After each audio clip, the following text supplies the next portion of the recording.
시청자 여러분 안녕하세요. 7월 29일 화요일장 파이널샷 시작합니다. 오늘 국내 증시는 우리나라와 미국의 무역 협상에 대한 경계감으로 시장은 하락으로 출발을 했습니다. 다만 장중에 외국인과 기관의 매수세가 점점 더 확대가 되면서 시장은 오늘 상승으로 돌아서는 데 성공을 했는데요. 이러한 가운데서 삼성전자 차익 실현에 대한 요구가 좀 지속적으로 나오고 있는 모습이고요. 상단이 막혀있는 제한적인 움직임 펼쳐지고 있고 좋은 실적을 발표한 기업을 중심으로는 오늘 매수세가 유입되고 있습니다. 어제에서 오늘도 우리 시장을 움직이는 건 미국과의 관세에 대한 이야기겠죠. 오늘도 마켓 A컷을 통해서 추가적인 코멘트 그리고 우리나라에서 진행되고 있는 세금과 관련된 이야기 나눠보도록 하겠습니다. 네, 오늘도 어제 이어서 도널드 트럼프 미국 대통령의 사진으로 마켓 A컷의 문을 열어보겠습니다. 트럼프가 무역에 대해서 합의를 하지 않은 나라에 대해서 15%에서 20%의 관세를 부과하겠다라는 발언을 했습니다. 미 합의국에는 당연히 우리나라도 포함돼 있죠. 우리나라 관계자들은 지금 미국으로 건너가서 트럼프 대통령의 루트를 따라서 지금 계속해서 만남을 시도하고 있고 협력에 대한 이야기를 제안하고 있는데요. 아직 뚜렷한 이야기가 나오진 않고 있습니다. 다음 장을 통해 조금 더 자세한 이야기 나눠보겠습니다. 이제 정말로 3일 앞으로 코앞으로 다가왔습니다. 미국은 전 세계를 상대로 압박을 지속하고 있는 상황인데요. 트럼프 미국 대통령의 발언을 보게 된다면 무역 합의를 안 한 국가들을 8월 1일부터 최대 20%의 관세를 부과하겠다라는 발언이었습니다. 당연히 우리나라는 포함되어 있고요. 이와 함께 중국도 일본처럼 시장을 개방해야 된다라는 발언과 함께 의약품 관세를 곧 발표할 것이고 반도체까지도 타깃이 될 수 있다라는 발언을 했습니다. 만약에 이번에 무역 합의에 이르지 못하게 된다면 우리나라의 주력 수출 품목인 자동차에 이어서 반도체와 의약품까지도 타깃이 될 수 있다. 그런 우려가 커질 수밖에 없는 요인이겠죠. 이와 함께 7월 28일 현지 시각 스웨덴에서는요. 제3차 미중 무역 협상이 개시되기도 했습니다. 이 회담에서 5시간 동안 대화가 진행된 것으로 확인되고 있고요. 29일에는 2차 회의가 진행될 예정입니다. 11월에 지금 개최가 될 예정인 에이펙 전에 지금 미국과 중국의 지금 고위급의 회담이 또다시 열릴 것이다라는 이야기가 나오고 있는 가운데 가장 중요한 쟁점은 8월 11일 종료가 될 예정인 관세 휴전을 연장할 것인지에 대해서 시장은 주목을 하고 있고 좀 긍정적인 이야기가 나오고 있다라는 게 현재 언론에서 보고 있는 시각입니다. 관세 인하를 연장하고요. 그리고 중국에서 지금 과도하게 생산하고 있는 과잉 생산을 조금 줄일 수 있고 펜타닐과 함께 틱톡에 대한 이야기까지 지금 주요 의제로 다뤄지고 있고요. 특히나 중요한 건 중국이 러시아에 대한 교역을 중단하라는 압박을 미국에서 집중적으로 하고 있는 것으로 확인되고 있습니다. 이렇게 중국을 향해서는요. 조금은 유에 섞인 이러한 발언들이 나오고 있다는 게 확인되고 있는데 우리나라는 조금 패시가는 분위기가 나오고 있습니다. 지금 우리나라의 산업장관과 통상본부장이 워싱턴에서 뉴욕으로 또 뉴욕에서 스코틀랜드로 트럼프 미국 대통령의 행적을 따라서 교역 협상을 하기 위해서 적극적인 이동을 하고 있는 것으로 확인되고 있습니다. 트럼프가 머무는 골프장 인근까지 찾아가서요. 러트닉 장관과의 만남을 시도한 것으로 확인이 되고 있는데요. 지금 미국과 우리나라의 주요 쟁점안들을 저희가 표로 좀 정리를 해본 사진을 준비했는데 조선산업과 제조업, 자동차, 농산물 그리고 디지털에 대한 의제들이 다뤄지고 있는 상황입니다. 우리나라가 주력으로 밀고 있는 건 조선 산업에 대해서 마스가 프로젝트라는 조선 협력을 제안하는 것이고요. 이와 함께 우리나라는 1,000억 달러 정도의 투자를 제안하고 있는 상황입니다. 그런데 중요한 건 미국에서 이 투자 규모가 너무 약하다라고 판단을 하고 있다는 건데요. 지금 미국 상무장관은 4,000억 달러 이상의 투자를 요구하고 있는 상황인데 일본 5,500억 달러, 유럽연합이 6,000억 달러를 투자한 것과 비교했을 때 우리나라가 아무리 조선협력이라는 카드를 내걸어도 지금 1,000억 달러는 너무 작다라는 게 미국 측의 입장이라는 겁니다. 과연 지금 한국이 또 어떠한 카드를 내걸어야 되는지 이야기가 많이 나오고 있는데 농산물에 대해서는 지금 계속적으로 좀 유한 제스처를 취할 것이다라는 의견까지도 함께 제시되고 있다는 점도 참고해 보시면 좋을 것 같습니다. 이와 함께 국내에서도요, 오늘 세금과 관련된 이슈가 있어서 한번 정리를 해봤습니다. 법인세율이요, 다시금 이전 정부 때의 24%에서 25%로 1%포인트 인상된다고 합니다. 이전 정부 때 윤석열 정부 때 24%로 인하를 했는데 생각보다 투자로 연결되는 상황이 굉장히 적었다는 게 정부 측의 입장이고요. 이와 함께 주식 양도세의 대주주 기준을 다시금 직전으로 10억으로 조금 더 강화하겠다라는 이야기까지 전해졌습니다. 당연히 10억으로 줄어들게 된다면 대주주로 요건을 갖고 있는 사람들은 불만이 커질 수밖에 없는데요. 지금 민주당의 한 의원은요, 서울 아파트가 10억이 넘는 상황에서 10억을 대주주 요건으로 잡는 건 너무 조금 과하다라고 지금 주장을 하고 있는 상황이고요. 연말에 매도 쏠림에 대한 우려가 나오면서 이로 인해 시장이 왜곡될 수 있을 것이다라는 부담감이 우리 시장에는 좀 악재로 작용하고 있는 듯합니다. 다만 기존에 50억으로 늘렸을 때도 차익 매도 물량이 연말에는 나왔다. 그렇기 때문에 10억으로 줄이는 게 그렇게 가혹하진 않다라는 의견도 제시되고 있으니까 함께 참고해 보시면 좋을 것 같고요. 배당 소득에 대한 분리과세에 대해서는 찬반 의견이 굉장히 팽팽하게 맞서고 있는 상황입니다. 부자 감세다 아니다. 자본시장의 활성화를 위해서는 필요하다라는 의견인데 아직 요거는 딱 가닥이 잡혀 있지는 않은 상황입니다. 이러한 세금 인상으로 인해서 세수 증가는 연간 7조 5천억 원가량으로 추산이 되고 있는 상황이고요. 과연 증시에 찬물을 끼얹는 선택일지 정상화로 돌아가는 일일지는 지금 논란이 되고 있는 상황입니다. 그런데 일각에서 반대하는 입장에서는요, 5,000피까지 도달하겠다라고 외쳤던 현 정부의 코멘트와는 조금은 다르다라는 의견이 있는데요. 여러분들께서 어떻게 생각하실지 궁금합니다. 이와 함께 어제는요, 2차 상법 개정안이 법사위를 통과했다라는 소식이 전해졌습니다. 더 강력한 상법 개정안이죠. 적용 대상은 자산 2조 이상의 상장사이고요. 핵심 내용이 집중 투표제 의무화가 담겨 있고 감사위원 분리선출 확대를 2명 이상으로 확대하는 방안이 담겨져 있습니다. 지금 이재명 대통령의 공약 중에 하나이기도 했죠. 주주 충실 의무를 강화하고 자사주의 원칙적 소각의 입법까지 연계돼서 추진하면은 우리나라의 증시 활성화에는 탄력이 붙을 수 있을 것이다라는 의견이 지배적입니다. 자본시장의 공정성과 투명성을 확보하기 위함이다라는 게 정부 측의 입장이고요. 향후에는 자사주 소각 의무화와 배임죄 완화도 검토 중이라고 합니다.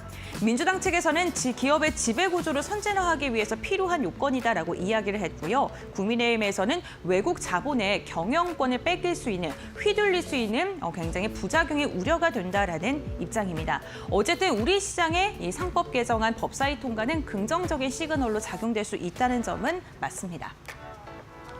지금 좀 긍정적인 이슈가 있어서 하나 좀 들고 왔는데요. 지금 2021년 전고점을 눈앞에 두고 있는 코스피가 지금 상승이 더 갈 수 있을지 아닐지, 너무 버블이 껴있는 건 아닐지 우려하고 계신 분들이 계셔서요. 이 차트를 한번 준비했습니다. 2000년 이후에 처음으로요, 부동산과 적금, 예금 선호도를 주식이 넘어선 것으로 확인이 됐습니다. 주식이 31%를 차지하면서 재테크 수단으로 선택했을 때 뭐가 가장 수익률이 좋을까, 유리할까를 주식을 꼽은 사람이 더 많다는 건데요. 부동산 규제가 강화가 되면서 주식을 선호하는 사람들이 증가하고 있고요. 그러니까 주식으로 자금이 이동하고 있는 것은 분명하고 이러한 상법 개정안 통과로 인해서 외국인의 자금이 꾸준하게 유입되고 있다는 것도 긍정적입니다. 버블과 관련해서 다음 장을 통해서 한번 더 이야기를 나눠보도록 할 텐데요. 과열 우려가 조금은 과도하다라는 이야기도 나오고 있습니다. 지금 과열 우려를 제거하고 있는, 지금 우려하고 있는 사람들의 입장은 신용 잔고 증가율이 너무 가파르다라는 겁니다. 43%로 시총 증가율과 비교했을 때 훨씬 더 높은데, 그런데 신용 잔고 비중을 보게 된다면 21년 고점 대비 아직은 과하지 않다라는 게 수치로 지금 증명이 되고 있고요. 그렇기 때문에 아직은 고점이 아니다라는 이야기가 나오고 있는 상황입니다. 다만 코스피가 구조적인 상승을 하기 위해서는요, 역시나 우리가 기대했던 정책들이 실현이 돼야 하고 우려하고 있는 관세 우려가 해소가 돼야 되고요. 기업들은 실적으로 이를 증명해야 되는 것은 맞는 것 같습니다. 그렇기 때문에 관세 무풍지대 실적 상향 업종을 주목해야 된다라는 코멘트도 많으니까요. 이 부분 참고해 보시면 좋을 것 같습니다. 네, 오늘 마켓 에이컷은 여기서 마무리하도록 하고요. 2시 구간 우리 시장은 어떠한 움직임 보여주고 있을까요? 김주영 아나운서가 전해드립니다. 네, 시장 2시 10분 구간 지나가고 있습니다. 시장 흐름 같이 한번 체크해 보시죠. 오늘 장중에 1% 넘는 낙폭을 보이기도 했던 국내 증시였는데 다시금 플러스권으로 전환하는 움직임이 연출이 됐습니다. 현재 구간에서는 코스피와 코스닥 혼조세를 보이고는 있지만 전반적으로 봤을 때 전약 후강의 장세가 이어지고 있다고 살펴볼 수 있는데요. 일중 흐름 통해서 조금 더 자세하게 확인해 보시죠. 먼저 코스피부터 확인해 보시면요. 오늘 코스피 장 초반 1% 넘는 1.3%대의 낙폭을 보이기도 했습니다. 하지만 이내 좀 이 낙폭을 줄여나가면서 상승세로 전환을 했고요. 특히나 오늘 외국인들의 수급이 10시 구간에서 복귀를 하면서 상승세로 좀 전환했던 모습 확인되고 있습니다. 오늘 일중 고점은 3,232포인트였고요. 현재 구간에서는 3,223포인트 선 지나가고 있다는 점 체크해 보시면 될 것 같습니다. 다음으로는 코스닥 확인해 보겠습니다. 네, 오늘 코스닥도 비슷한 흐름이 장 초반에 이어졌는데요. 장 초반 일중 저점 795포인트 터치 이후에 이내 이 낙폭을 좀 줄여가는 움직임들이 연출이 됐습니다. 계속해서 보합권에서 등락을 좀 반복하는 움직임들도 나오다가 강보합으로 잠시 전환하기도 했는데요. 현재 구간에서는 약보합으로 다시 내려온 모습 확인되고 있고요. 802포인트 선 지나가고 있다는 점 확인해 보시면 될 것 같습니다. 다음으로는 수급 상황 확인해 보시죠. 먼저 코스피부터 확인해 보시면 오늘 외국인과 기관의 매수세 여전히 유입되고 있습니다. 외국인의 경우에는 5거래일 연속 코스피를 담아내고 있는 모습이고요. 오늘 기관 같은 경우는 오전장에서 매도 포지션을 취하기도 했었는데 현재 구간에는 매수로 전환한 모습 확인되고 있습니다. 오늘 외국인은 3,200억 원 이상 담아내고 있고요. 기관도 1,000억 원 이상 순매수하고 있는 모습 확인되고 있습니다. 반면에 개인 같은 경우는 오늘 5,000억 원 이상 팔아내고 있는 흐름이고요. 오늘 코스피에서는 여전히 또 조방원 이 섹터가 강세 흐름을 이어가고 있다는 부분들 체크해 보시면 될 것 같습니다. 다음으로는 코스닥 수급 상황 확인해 보시죠. 네, 오늘 코스닥에서 개인만이 순매수하고 있는 모습 확인되고 있습니다. 어제 같은 경우 개인과 외국인의 매수로 좀 마감을 했는데요. 외국인 같은 경우는 오후장 들어서 매수로 포지션 변경이 있었는데 오늘 장에서도 외국인들 매도폭을 계속해서 줄여나가고 있는 모습도 확인되고 있고요. 그렇기 때문에 마감장까지 수급 상황이 좀 변할지 체크해 보시면 좋을 것 같습니다. 현재 구간에서는 개인 500억 원 이상 담아내고 있고요. 외국인 같은 경우는 260억 원 이상 팔아내는 모습, 기관 역시도 200억 원 이상 매도 포지션 취하고 있다는 점 체크해 보시면 될 것 같습니다. 다음으로는 시가총액 상위 종목들 확인해 보시죠. 먼저 코스피부터 체크해 보시면요. 어제와는 좀 다른 반도체 IT 투톱의 흐름들 이어지고 있습니다. 삼성전자의 경우에는 현재 구간 약보합권 움직임들 나오고 있고요. 오늘 SK하이닉스 강세 흐름을 좀 이어갔었는데 현재 구간에서는 보합권에서 좀 움직임들 나오고 있다는 점 체크해 보시면 될 것 같습니다. 다만 외국인들 오늘 코스피에서는 SK하이닉스를 가장 많이 담고 있다는 점도 체크해 보셔야 될 것 같고요. LG에너지솔루션 오늘 강합니다. 3%대 강세. 삼성바이오로직스와 하나에어로스페이스도 강세 흐름 이어가면서 특히나 오늘 하나그룹주들 흐름이 강한데 하나에어로스페이스의 경우에는 장중에 100만 원 선 위로 올라서려는 움직임도 나타났다는 거 체크해 보시면 될 것 같습니다. 다음으로는 코스닥 시가총액 상위 종목들 확인해 보시죠. 네, 오늘 알테오젠 같은 경우 약보합권 움직임 나오고 있고요. 어제 강했던 2차 전지 오늘은 좀 조정 흐름이 나오고 있습니다.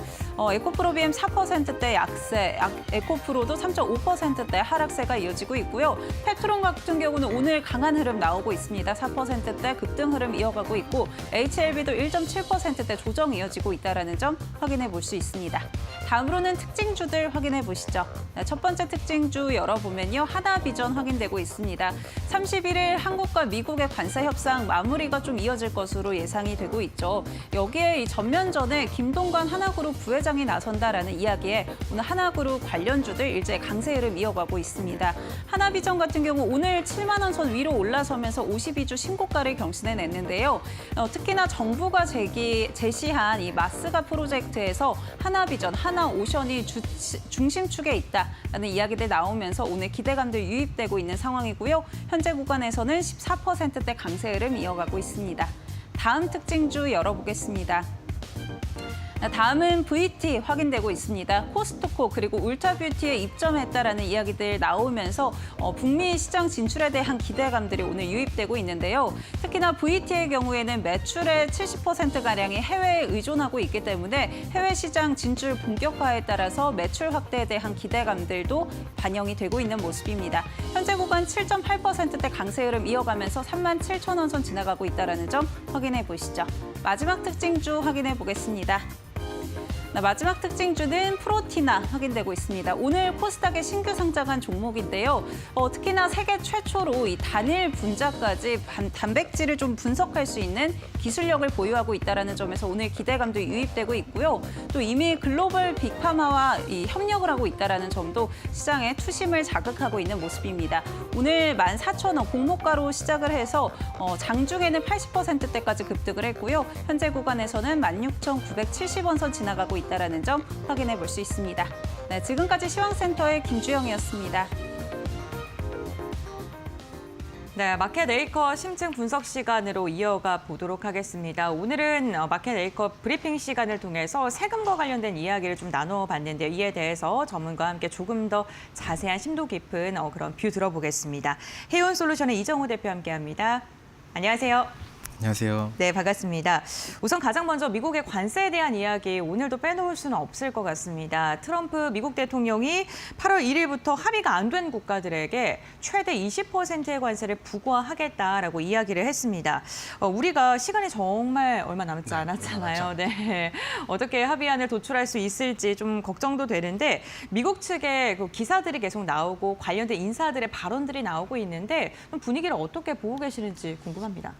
분위기는 뉴스를 보면 좋다라고 생각이 들고 있는데 좀 네. 자세하게 보면 좀 또 안 좋아한 거 아니야 이런 생각이 들 수 있는 부분이 뭐냐면 먼저 일본과 유럽에서 협상을 했습니다. 근데 대미 투자 금액이나 이런 걸 봤을 때 어마어마하다라고 말씀을 해드리고 싶어요.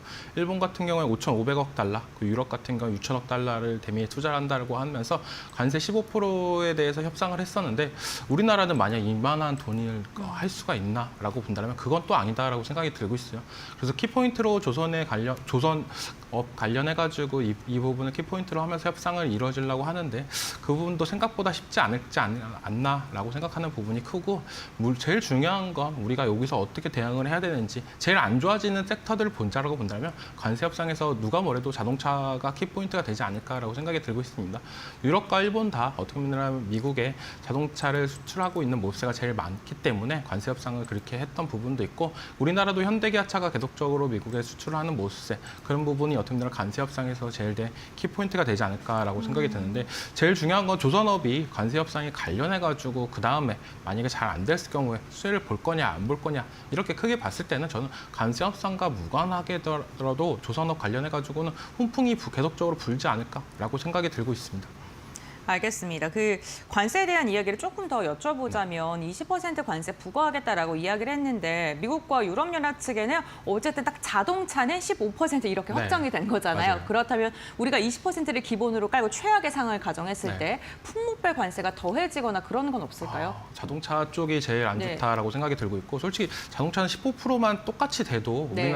우리나라 자동차 기업들한테는 약간의 불이익이 뭐냐면 FTA 협상 관련해가지고 우리나라 기본 관세 2.5%가 없었던 부분도 맞습니다. 있었습니다. 그런 부분이 어떻게 본다면 조금 더 불이익이 될 수 있는 부분이 있겠지만 제일 중요한 건 미국의 의지인 것 같아요. 우리나라를 어떻게 생각하는지 그 부분에 있어서 분명하게 갈릴 가능성이 있지 않나라고 생각이 들고 있고 물론 15%가 나온다라고 봤을 때 물론 좋은 것도 있습니다. 좋은 점도 있지만 안 좋은 점은 얼마만큼의 대미 투자를 늘렸냐 그거에 따라서 우리 국내 일자리나 이런 부분이 어느 정도 없어질 수 있는 부분도 있기 때문에 조금 우려 섞인 부분도 있지 않나라고 생각이 들고 있고 그리고 어떤 걸 미국에서 수입을 할 거냐라고 본다면 제일 중요한 건 LNG가 제일 키포인트가 되지 않을까라는 생각이 들고 있어요.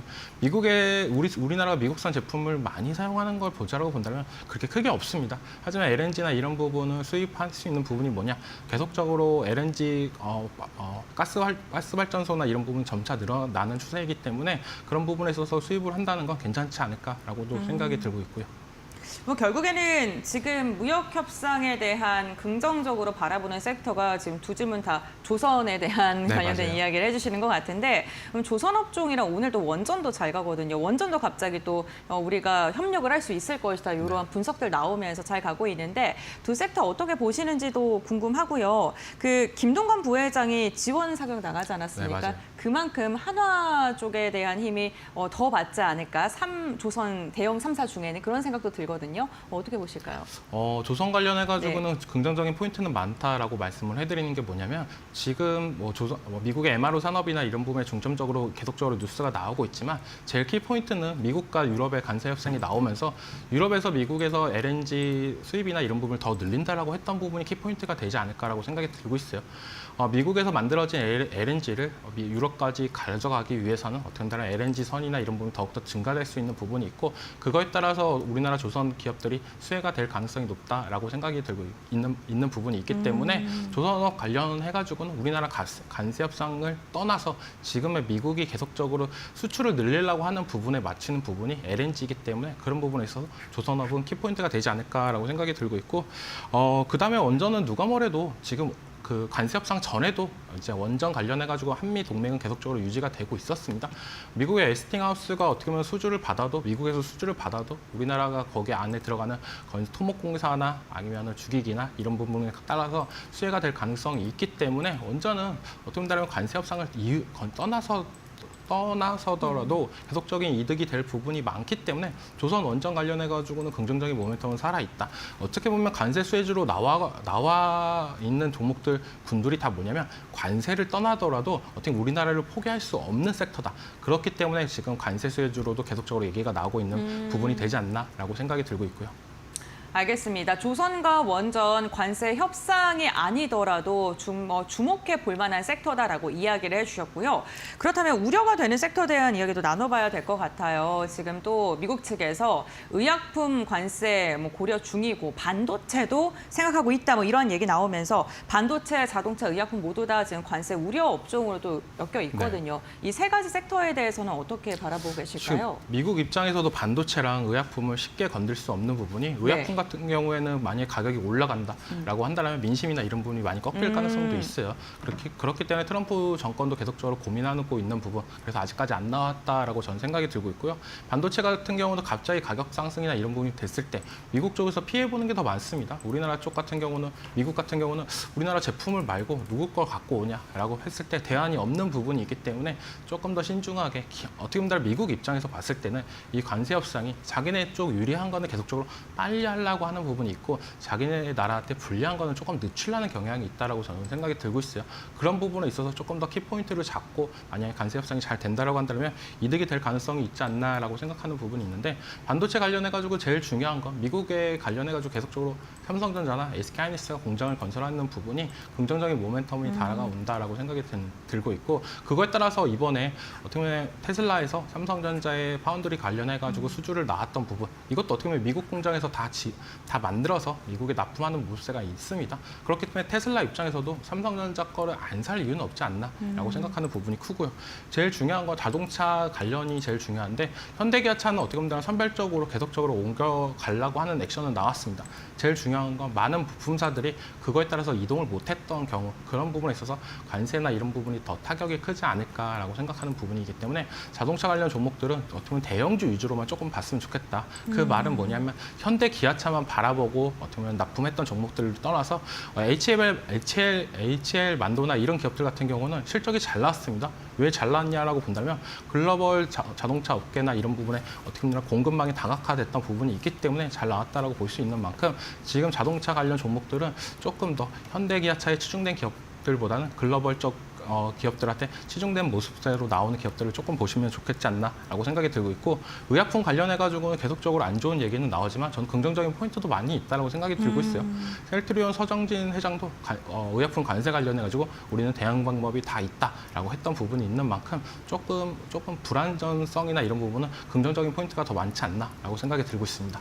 그 대응 방법이요. 결국에는 오늘 셀트리온 기사 보면 미국에 있는 공장 7천억 원의 인수 추진한다. 리스크 이렇게 없애겠다는데 그러면 결국에는 미국으로 가야 되는 걸까요?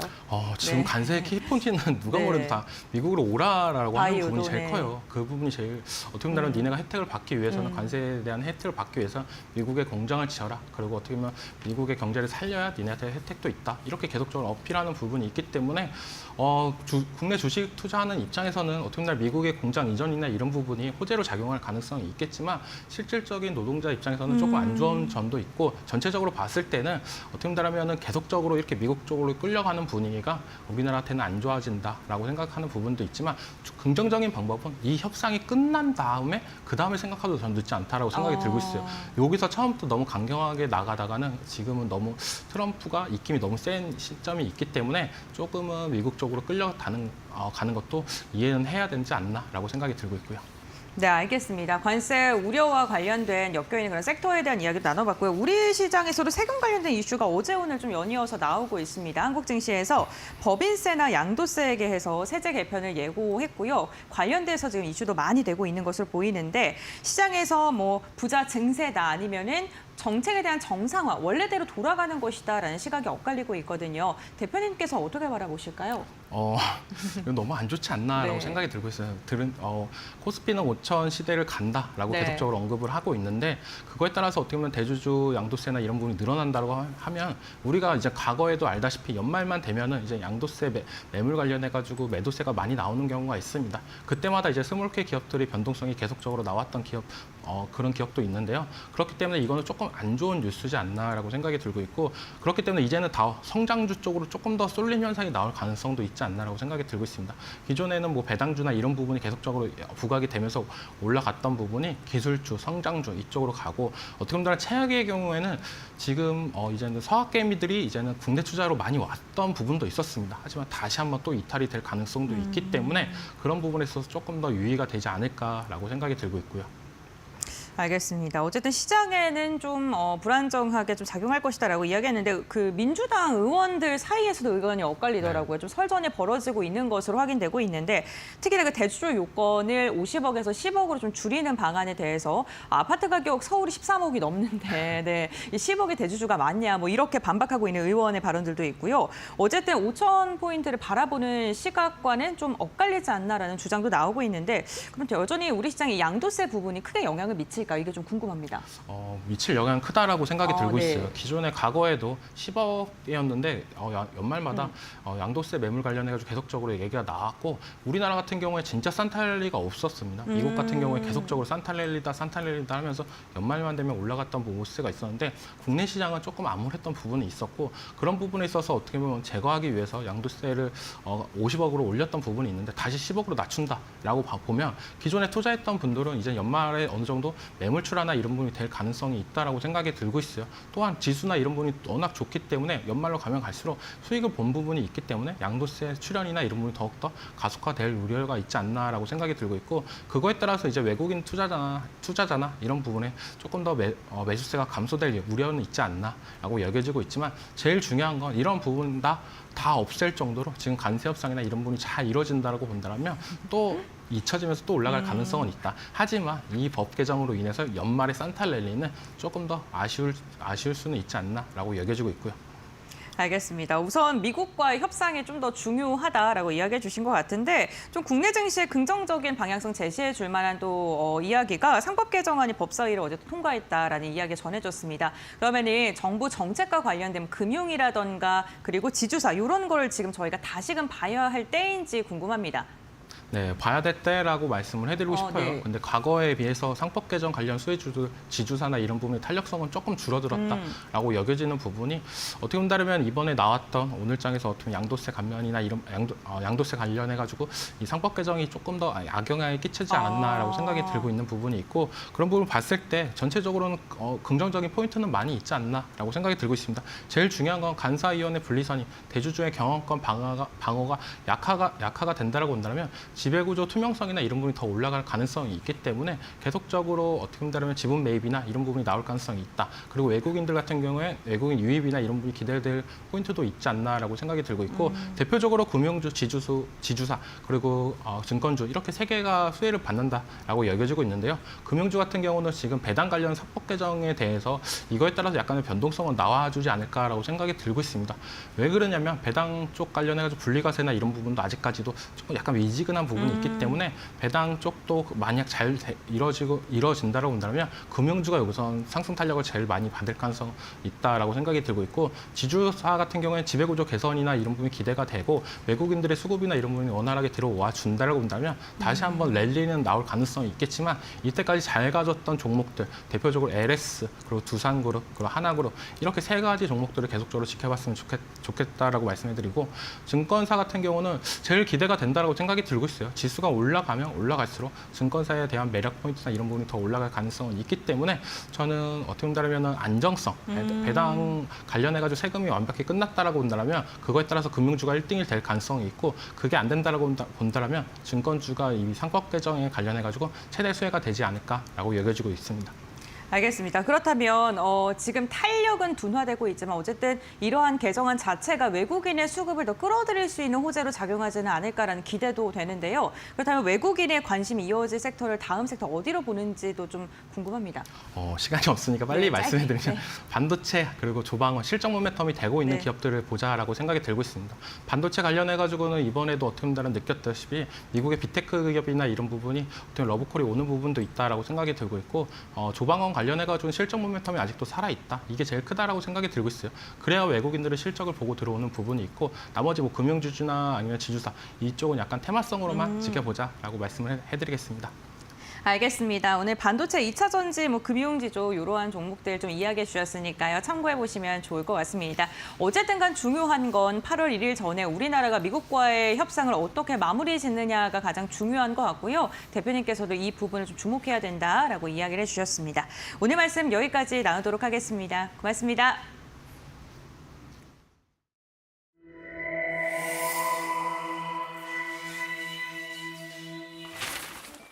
경제의 흐름을 켜는 스위치 온 앤 오프.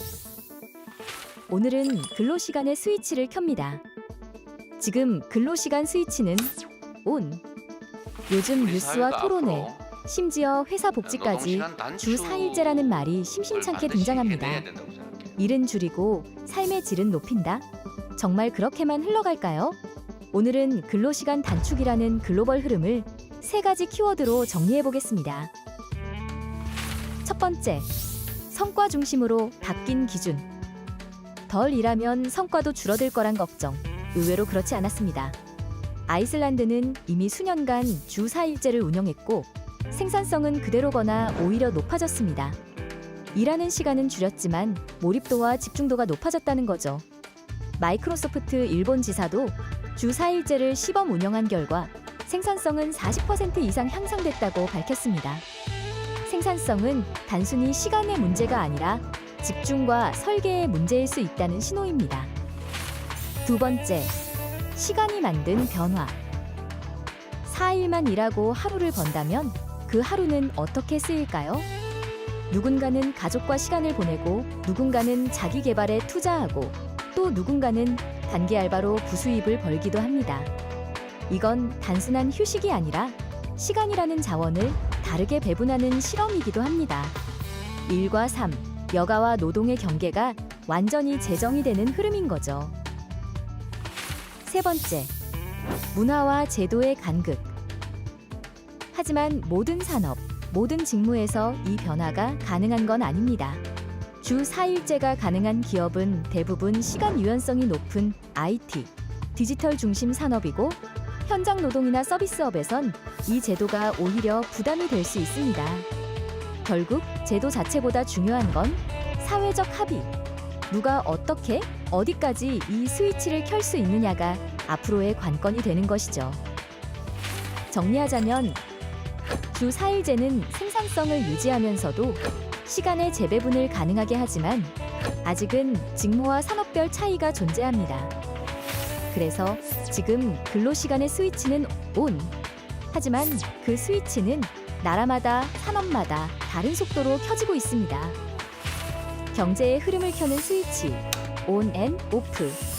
다음 시간엔 보이지 않는 나의 이야기로 돌아옵니다. 내 정보를 왜 나보다 남이 더 잘 아는지 개인정보 보호 스위치를 3분 안에 켜드릴게요.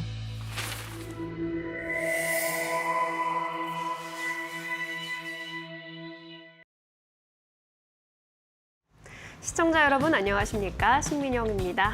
화요일에 파이널샷 함께하고 계십니다. 이번에는 종목 파인더로 정확한 종목 이슈들 점검해 보고요. 투자 전략 함께 정비해 보시죠. 첫 번째 이슈 바로 만나보도록 하겠습니다. 네, 이재명 대통령의 핵심 공약이었던 국민 성장 펀드 그 규모가 훨씬 더 늘어날 것으로 보입니다. 기존에 정부가 추진하려고 했던 100조 원에서 150조 원 이상으로 그 규모가 확대될 것으로 보이는데요. 이 펀드의 투자 대상은 인공지능 AI, 바이오, 반도체, 방산 등의 첨단 전략 산업입니다. 이 규모가 원래 첨단 전략 산업 기금 산업은행에서 운용하고 있는 50조 원 규모가 될 것으로 예상이 됐었는데 금융회사와 연기금, 국민 등의 민간 자금 100조 원이 추가로 투입될 것이라는 기대감이 높아지고 있습니다. 이르면 연말이나 내년 중에 출시될 것으로 보이는데요. 현재 정부에서는 모펀드가 자펀드의 후수디로 출자해서 손실을 10% 이상 부담하고 또 민간 금융회사도 차순위로 10% 정도 부담하는 구상을 내놓고 있습니다. 정부와 금융회사가 최대 20%까지 손실을 흡수하는 구조로 가져가서 일반 국민과 기업의 투자를 유인하겠다라는 계획인데요. 이렇게 투자 규모가 더 커지게 된다면 관련 산업에도 탄력을 더 받을 것이라는 기대감이 작용하고 있습니다.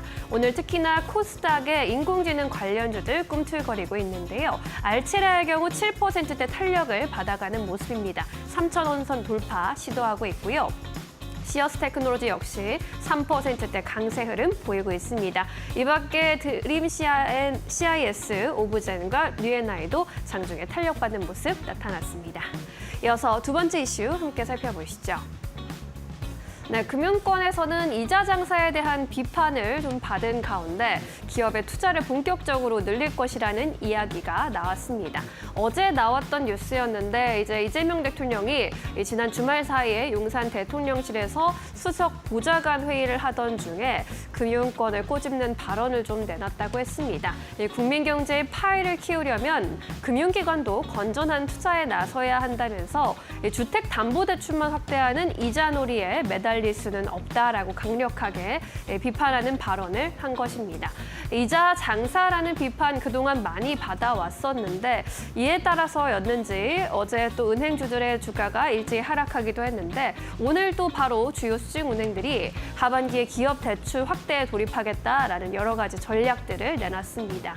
KB에서는 국가 전략산업의 자금을 지원에 강화하기로 했고요. 신한은행도 성장성이 높은 우량 기업에 공급을 확대하겠다라고 했습니다. 하나은행에서도 금리 혜택을 확대하는 등 기업 대출의 한도를 늘리겠다라는 이야기를 했는데요. 우리 이번 상반기 기준으로 봤을 때도 4대 은행은 이익이 크게 늘어나는 흐름 보였습니다. 그 중에서도 주택담보대출의 이익이 가장 컸던 것으로 보이는데 기업 대출을 보면 총 대출의 약 절반 수준으로 보입니다. 선진국 주요국들에 비하면 많이 작은 수준이기 때문에 앞으로 이 규모를 끌어올리는 것이 금융권에서도 주요 과제가 될 것으로 보입니다. 오늘 은행주들은 소폭의 반등세 전반적으로 포착이 되고 있습니다. IM금융지주가 4%대 강세로 반등 탄력 받아가고 있고요. 신한지주와 JB금융지주까지 동반 2%대 강세 흐름 포착되고 있습니다. 어제 하락했던 KB금융 역시 반등하면서 11만 1,200원 선에 거래되는 모습입니다. 다음 이슈 함께 체크해 보시죠. 네, 화장품주가 오늘 또 전반적으로 탄력을 받아가고 있는데 그 안에서도 VT의 상승세 돋보이고 있습니다. 오늘 그로스 리서치에서 VT에 대해 성장률은 상위권이고 일본을 넘어 북미 진출 기대된다라는 분석을 내놨습니다. VT의 주력 제품 시카리들이라는 미세침 기술을 적용한 제품 라인업을 보유하고 있다라는 거죠. 리들샷이라는 제품이 키 제품인데 2025년 매출액 4,664억 원, 영업이익 1,250억 원 전망되는데 꾸준히 우상향하는 수치입니다. 해외 매출로 봤을 때 해외가 7위고 국내가 3 정도 됩니다. 압도적인 해외 매출 비중을 가지고 있는데 이 해외에서의 성장 앞으로 더 기대된다는 분석입니다. 미국의 핵심 유통 채널의 입점이 가속화되면서 본격 성장이 시작될 것으로 봤고요. 매력적인 멀티플 구간, 현재 PER 11배 수준인데 역사적인 밴드 하단에 위치해 있다라는 분석입니다. 매출 비중을 보시면 일본이 이렇게 가장 큰 순이고요. 우리나라 25%가량이고 미국에서의 진출 현재 기대되고 있는 상황인데 우리나라와 일본에서 리들샷의 열풍으로 제품력을 인증받았기 때문에 앞으로 미국에서의 활약도 기대해 볼 만하다라는 그러한 분석이었습니다. 오늘 화장품주들 전반적으로 흐름 굉장히 좋습니다. VT의 경우 7%대 강세 가져가면서 37,000원 선 지나가고 있고요. APR도 역시나 7%대 강세로 장중에 장대 양봉을 그리고 있습니다. 179,600원 선 나타내고 있습니다. 코스메카 코리아도 5% 가까운 탄력이고요. 토니모리와 CSA 코스미까지 1에서 2%대 강세에 포착되고 있습니다. 마지막 이슈 함께 살펴보시죠. 네, NHN이 오늘 또 급등하는 흐름 연출했는데 네이버와 카카오까지 첨단 GPU 사업자로 당첨됐다라는 소식 들려왔습니다. 정부에서 1조 4,600억 원을 투입해서 확보한 사업이 AI용 GPU 운용 사업인데 이번에 긴급 수경을 투입해서 이러한 사업을 또 선정을 했습니다. 사업자 3군데가 선정이 됐는데 그 안에서 NHN 클라우드가 7,000여 장의 GPU를 담당하게 되면서 가장 큰 부분을 차지하게 됐고요. 네이버도 3,000여 장, 카카오도 2,000여 장의 GPU를 운용할 수 있게 됐습니다. 연말까지 정부에서 이제 엔비디아에서 GPU 13,000장 이상을 확보한다는 계획이고요. 국내 기업과 연구자에게 GPU 클라우드 서비스를 제공하기로 했습니다. 향후에는 국가 AI 컴퓨팅 센터 구축 산업과 연계해서 AI 산업의 핵심 산업이 될 것으로 보입니다. 데이터 센터 관련해서 앞으로도 계속 기대감 받아가겠지만 오늘은 NHN으로 수혜가 집중되는 모습입니다. 가장 많은 규모의 GPU를 운용할 수 있겠다라는 분석 나타나고 있는 건데요. 현재 구간의 시세 함께 체크해 보도록 하겠습니다. NHN 장중에 그래도 탄력은 많이 반납을 했습니다. 현재 5%대 강세 유지를 하고 있고요. 3만 원 선 위에서 움직이고 있습니다. LG CNS와 삼성 STS도 소폭의 강세로 움직이고 있는데 반면에 카카오 네이버는 쉬어가고 있습니다. 네이버 1% 가까이 내리면서 23만 3,500원 선 나타내고 있습니다. 네, 이렇게 해서 오늘의 주요 이슈들, 종목들의 흐름 점검해 보셨습니다. 이번에는 전문가 전화 연결 통해서 보다 자세한 의견 들어보도록 하겠습니다. 김동화 전문가 연결되어 있습니다. 전문가님 안녕하세요. 네, 안녕하세요. 네, 오늘도 특징주들 좀 점검을 해보고 있는데요. 어떤 종목에 눈길을 좀 보내고 계실까요? 네, 오늘은 이제 하나비전과 동성화이텍 이렇게 두 종목 좀 말씀을 드리려고 합니다. 일단 하나비전 같은 경우에 최근 엔비디아가 또다시 이제 사상 최고가를 경신하면서 거대 기술 기업들의 실적 발표를 앞두고 AI에 대한 대규모 투자를 이어갈 것이라는 기대감에 일단 하나비전을 통한 추가적으로 반도체 관련주들이 좀 크게 상승이 나오고 있는 모습인데요. 일단 엔비디아의 사상 최고가 달성 같은 경우에 글로벌 AI 투자 심리 강화를 좀 의미하고 있다라고 볼 수 있고요. 하나비전은 이제 해당 흐름의 AI, CCTV 및 이제 클라우드 솔루션 업체로 엔비디아 생태계에 본격적으로 좀 진입한 기업이라고 평가를 받고 있습니다. 이에 따라서 하나비전 주가도 엔비디아 중심의 AI 테마 상승 흐름에서 긍정적인 영향을 좀 받을 수 있는 구조다라고 보시면 될 것 같고요. 오늘 특히나 이제 신고가를 뚫어주면서 상승이 나오는 모습도 상당히 기대할 수 있는 부분이라고 보면 될 것 같습니다. 두 번째로는 이제 동성화이텍인데요. 일단 조선수 동성화이텍에 좀 강세가 보이고 있습니다. 한미 협상 기대감이 작용한 부분이라고 볼 수 있겠습니다만 실적까지 바탕이 되는 종목이라고 보시면 될 것 같습니다. 그리고 추가적으로 LNG 관련 운반선 본행제 수요가 좀 폭발함에 따라서 LNG 프로젝트 최대 수혜주다라는 이런 분석도 잇따르고 있고요. 계속해서 관심 가져보시면 좋을 것 같습니다. 네, 오늘 시장에서 주목받고 있는 종목들 위주로 점검해 주셨습니다. 이번에는 종가 베팅주로 한번 여쭤볼까요? 종가에 베팅해볼 만한 종목, 어떤 종목 고려하고 계실까요? 네, 일단 종가 베팅은 올릭스라는 바이오 종목을 말씀드릴 거고요. 일단 일라이릴리와 9,100억 규모의 공동 개발 그리고 라이선스 계약이 이슈가 되면서 해당 기술 이전에 대한 기대감도 여전합니다. 현재 시총이 대략 한 9천억 원 전인 부분을 감안한다면 충분히 주가 상승 나올 수 있을 것이라고 판단이 되고 있고요. 그리고 추가적으로 미국이 연말까지 대략 한 3차례 정도, 3차례 정도 금리 인하를 진행을 한다라면 추가적으로 이제 제약 바이오 종목에 대한 호재가 될 것으로 보여지고 있습니다. 그렇기 때문에 하반기로 갈수록 올릭스를 비롯한 제약주들의 전체적인 좀 상승이 나올 수 있지 않을까 이렇게 생각을 하고 있고요. 종가 베팅으로 진입을 해본다면 일단은 매수가가 대략 한 47,000원 부근 혹은 47,000원 이하에서 매수가 충분히 가능하다라고 보여지고 있고 손절가 같은 경우에는 조금 넓게 37,000원, 그리고 목표가는 7만 원까지 한번 충분히 정해볼 수 있는 그런 종목이라고 될 것 같습니다. 네, 올릭스 오늘의 종가 베팅주로 선정해 주셨습니다. 목표가 7만 원까지 기억해 보도록 하겠습니다. 오늘은 여기까지 들어야겠네요. 자세한 설명 고맙습니다. 고맙습니다. 네, 이어서 오늘 장에서 놓치지 말아야 할 종목들 하나하나씩 점검해 보도록 하겠습니다. 지시인포 박근호 이사 함께 할게요. 어서 오십시오. 안녕하십니까. 네, 오후장에서 파이널샷이 포착한 특징주들 먼저 화면으로 만나보겠습니다. 네, 삼성전자가 어제 장 마감 대쯤 7만 전자를 터치했는데 지금은 하락 전환한 모습 나타나고 있습니다. 이 밖에도 풀무원의 주가가 또 냉동김밥 중국에서 인기라는 소식 다시금 또 주목받으면서 급등하고 있고요. 한화 에어로스페이스 경우에는 오늘 4거래일 연속 상승하면서 방산주의 상승을 또 주도해주고 있습니다. 이 안에서 어떤 종목 좀 자세히 살펴볼까요? 첫 번째 종목 열어보겠습니다. 네, 코스메카 코리아 골라주셨네요. 오늘 화장품주 또 전반적으로 분위기 좋은데 ODM 빅3 2분기 실적 기대감 받아가고 있습니다. 어떻게 분석해 볼까요?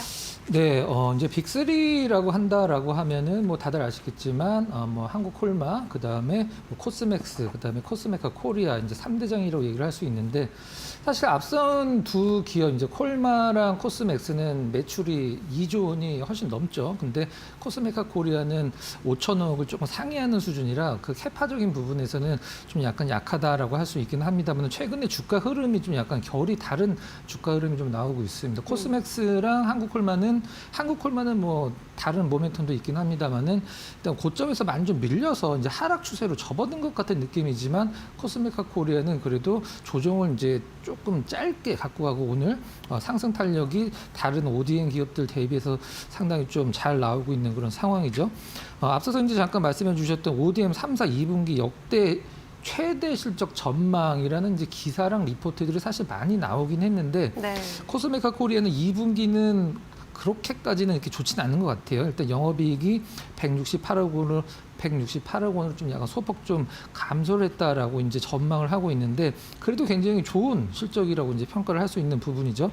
아무래도 이제 그 화장품 같은 경우는 국가별로 이제 어디에서 퍼포먼스가 나오느냐가 지금 어떤 그 기업의 실적을 많이 가르고 있기 때문에 그 부분 한번 좀 살펴보면 한국 같은 경우는 그냥 뭐 쉬운 말로 그냥 본전 정도 한 것 같습니다. 성장률이 거의 없었죠. 2분기 기준으로. 이제 미국이 이제 상당히 높은 어떤 성장률을 보여주고 있는데 10%, 중국이 마이너스 25% 역성장을 이제 보여줄 것으로 전망을 하고 있는데 사실 이건 큰 건 아니거든요. 코스메카 코리아 입장에서 중국 쪽 시장은 그렇게 크지 않기 때문에 비중을 많이 안 두고 있어서 그게 뭐 걱정을 할 만한 그런 부분은 이제 아니라고 보시면 될 것 같아요. 최근에 코스메카 코리아를 가장 좀 긍정적으로 보고 있는 부분들은 이제 아무래도 이제 미국 법인 재고 조정이 마무리가 돼서 앞으로 3분기, 4분기 이제 일단 성장을 할 것이다라고 이제 시장이 내다보는 부분이고 잉글 우드랩이 이제 그 코스메카 코리아 미국 법인이죠. 근데 지금 선크림 쪽에서 항상 지금 강조를 하듯이 미국 쪽에서는 선크림을 계속 바르라고 이제 그 얘기를 권하고 있는 상황이거든요. 왜 그러냐면 이게 피부암과 굉장히 직접적으로 연관이 되는 거기 때문에 이 잉글 우드랩이 선케어 부분에서 상당한 어떤 기술력과 퍼포먼스를 갖고 있는 기업이고 사실 최근에 다른 화장품 기업도 좀 약간 꺾여 있긴 합니다만은 잉글 우드랩도 급등은 아니지만 굉장히 좀 연하게 올라가는 흐름을 좀 연출하고 있는 그런 상황입니다. 비교를 하면 뭐 우리가 보통 동종 업종들은 뭐 누구는 퍼가 얼마인데 누구는 퍼가 뭐 얼마라 뭐 고평가다 저평가다 이런 식으로 많이 분석을 하게 되는데 그런 방법으로 코스맥스와 한국콜마 그다음에 코스메카 코리아를 비교를 한다라고 하면 현저하게 저평가 구간이라는 것은 일단은 뭐 부인할 수 없는 팩트인 것은 사실인 것 같습니다. 일단 차트랑 일단 수급 잠깐 보면서 말씀드려보도록 할게요. 딱 빨간선 외국인들 오늘 매수, 그다음에 기관 매도 쪽으로 수급이 잡히고 있는 상황인데 네. 앞서서 말씀드렸듯이 다른 ODM 이제 코스메카와 그 코스맥스와 한국콜마의 주가 흐름이 다르다라고 말씀드리는 건 뭐냐면 다른 기업들은 지금 올라가다가 지금 거의 한 달째 이게 내려가고 있는 상황이고 오늘 주가 흐름도 굉장히 반등이 미미하거든요. 근데 코스메카 코리아 같은 경우는 고점에서 조정도 상당히 좀 짧았고 오늘 나름대로 이 ODM 그 대장 중에 가장 좀 막내긴 합니다만은 뭐 탄력이 가장 좋아서 나름대로 시장에서 주목을 받고 있다. 삼중 바닥도 다져놨고, 아무튼 다른 기업들과 눈높이 이제 그 앞선 오디엔 기업들이 더 크게 처지지만 않는다라고 하면은 코스메카 코리아도 위쪽 방향 충분히 좀 예상을 해볼 수 있다. 이렇게 정리를 하도록 하겠습니다. 네, 코스메카 코리아 앞으로의 흐름 기대해 보도록 하겠습니다. 자, 이렇게 첫 번째 특징주 정리해 봤고요. 두 번째 특징주로 넘어가 보도록 하겠습니다. 네, 태광 살펴주시도록 하겠습니다. 오늘 태광 같은 경우에는 유럽연합과 미국의 이제 관세 협상에서 7,500억 달러 미국산 천연가스 구매 소식이 알려지면서 관련주를 전반적으로 잘 가고 있습니다. 8%대 오름세 포착되고 있는데요. 어떻게 분석을 좀 네. 해볼까요? 유럽, 이제 EU 입장에서는 사주는 것 같지만 사실 살 수밖에 없는 상황이기 때문에 협상이 굉장히 잘한 듯한 느낌인데, 우리나라는 중동 쪽에서 천연가스를 굉장히 많이 사죠.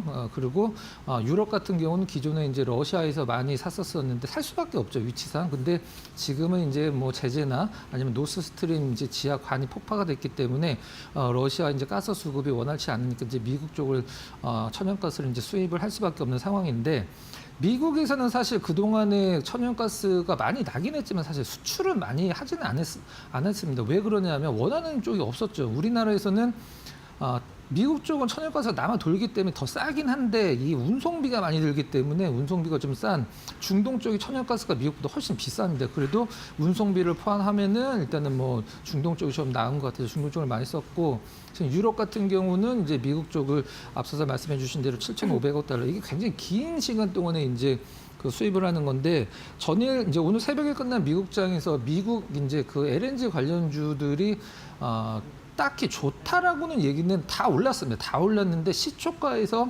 우리가 흔히 얘기하는 빨간색 키고 올라가는 기업들은 많지는 않았어요. 시초가는 높이 뛰었는데 그래도 전부 다 분위기는 나쁘지 않았었는데, 일단 지금 미국이 가장 신경을 쓰는 게 이제 그 터미널이죠. LNG 터미널.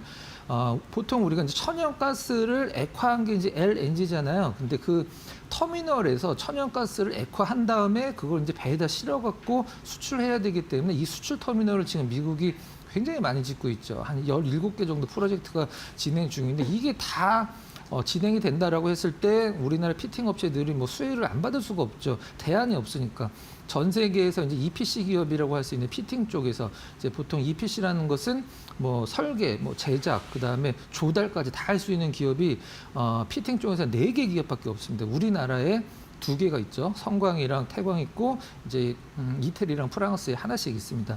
그렇기 때문에 뭐 수혜를 안 받을 수가 없는 상황인데, 그동안에 태광이 성광 밴드보다 작년 같은 기준으로 좀 덜 올랐던 이유는 무엇이냐면, 이제 미국 에너지 기반을 오르다 보니까 성광 밴드는 미국 기반이고 태광은 중동 기반이거든요. 근데 최근에 태광 같은 경우에 미국 시장을 굉장히 좀 점유율을 높이고 있는 상황이라 시장에선 지금 현재 태광 쪽 이제 2개를 비교를 했을 때 성광보다는 태광이 조금 더 성장을 할 수도 있지 않냐라는 얘기를 하고 있는데, 다만 하나 좀 약간 리스크라고 해야 될까요? 이제 성광은 그냥 퓨어 플레이어죠. 피팅만 하는 기업이고 태광은 2차 전지 쪽이 좀 약간 끼어 있습니다. 그래서 좀 약간 그 노이즈가 날 수도 있는 그런 상황이에요. 이제 네. 염두에 두시고 보시면 될 것 같아요. 올해 온기 기준으로 태광 이제 24년도 대비 실적 추정치 한번 보면, 일단 뭐 매출은 한 17%, 이제 영업이익은 레버리지가 상당히 높아서 41% 정도 작년 대비 증가를 할 것이다. 제가 봤을 때는 이건 굉장히 보수적으로 좀 잡은 것 같아요. 이런 부분들 더 나오면 더 나왔지 여기서 줄어들진 않을 거다, 이렇게 보시면 될 것 같아요.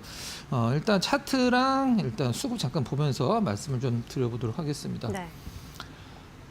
고점이 사실 태광도 그렇고 성광 밴드도 그렇고 고점이 올해 이제 한 1분기 내외에서 이제 고점이 나왔고, 원래는 미국 LNG발 그 3총사가 태광, 성광 밴드, 그다음에 S&T 에너지가 이제 3총사인데, S&T 에너지는 작년엔 좀 덜 올랐는데 올해는 다른 기업들보다 좀 더 올랐죠. 근데 지금 현재 고점에서 크게 밀리진 않는데, 사실 한번 급등 나오고 다시 한번 조정을 해서 반복하는 구간이라 좀 약간 지루하긴 한데, 일단 이러한 프로젝트들 이제 우리나라가 이제 지금 시장이 별로 재미가 없잖아요. 그래서 한 3일 정도 남았는데 주요 국가들 중에 이제 우리나라랑 캐나다 정도 이제 남아 있는 상황인데 이 유럽발 LNG 수입으로 미국이 이제 그 LNG 터미널 액화할 수 있는 그 터미널의 프로젝트를 조금 더 가속화한다라고 하면은 당연히 피팅 업체들이 가장 큰 수혜를 볼 수밖에 없는 상황이다. 이렇게 보시면 될 것 같고요. 수급 같은 경우는 오늘 외국인이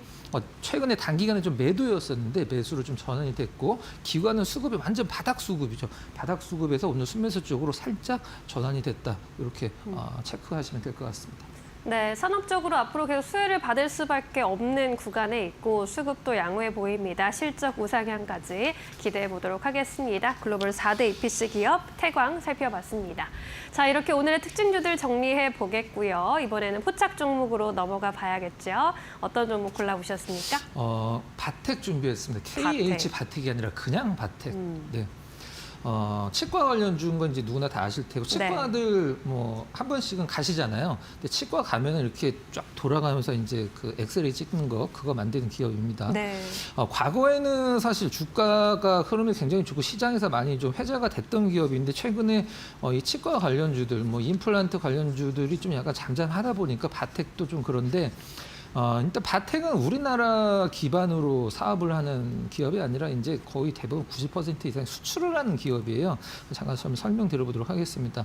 말씀드렸듯이 이제 치과에서 쓰는 뭐 CT, 그다음에 엑스레이를 만드는 전 세계에서 거의 뭐 탑 플레이 기업이라고 이제 보시면 될 것 같은데 최근에 이제 지분 공시가 좀 하나가 좀 있었죠. 스웨덴 자산운용사 쪽에서 5.05% 보유하고 있다. 5% 넘으면 보유해야 되니까 7% 정도는 또 피델리티 자산운용에서 보유를 하고 있는 점 체크를 하시면 될 것 같고 지금 시장에서 바텍을 좀 약간 긍정적으로 보는 이유가 어떤 거냐면 매출의 앞자리 숫자가 좀 바뀔 수 있다라는 좀 그 1분기 실적을 근거로 일단 분석 보고서들이 나와주고 있는데 그동안에 한 3년 정도 바텍이 한 3,900억 내외 그러니까 3,000억대 후반 매출이 대부분이었었어요. 그러니까 4천억을 못 넘은 거죠. 근데 앞선 1분기, 그다음에 지금 이제 나올 2분기 실적을 감안을 한다라고 하면 올해 오랜만에 4천억 매출을 좀 올리지 않을까라고 해서 이제 시장에서 좀 긍정적으로 보는 시선이 좀 많긴 한데 네.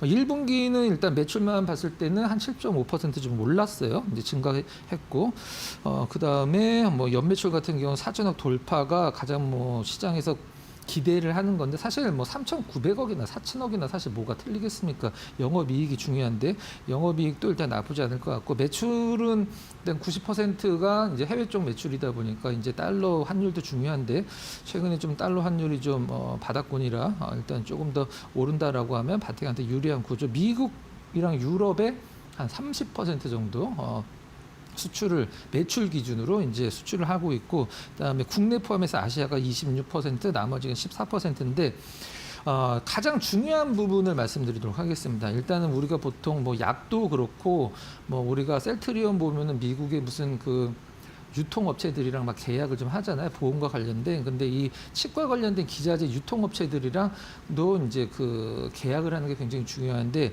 미국에서 이제 치과 기자재 유통업체 중에 가장 큰 회사가 이제 헨리샤인이라는 기업인데 이 헨리샤인이랑 좀 뭐 얼마 전에 계약한 건 아니고 조금 전에 이제 뭐 시간은 좀 지나긴 했습니다. 거의 계약을 해서 미국 시장 80%를 장악을 하는 헨리샤인 이제 치과 기자재 유통기업과 계약을 해서 앞으로 이제 미국 쪽에서 조금 더 퍼포먼스가 나올 거다 이렇게 보시면 될 것 같아요. 네. 제품이 싼 게 있고 비싼 게 있습니다. 이제 개발도상국에 내는 보급형 제품이 있고 선진국에 내는 3D 제품이 있는데 이 두 개를 이제 나눠서 투트랙 전략으로 일단 바텍이 앞으로 매출 성장을 좀 이뤄낼 것이다 이렇게 보시면 될 것 같아요.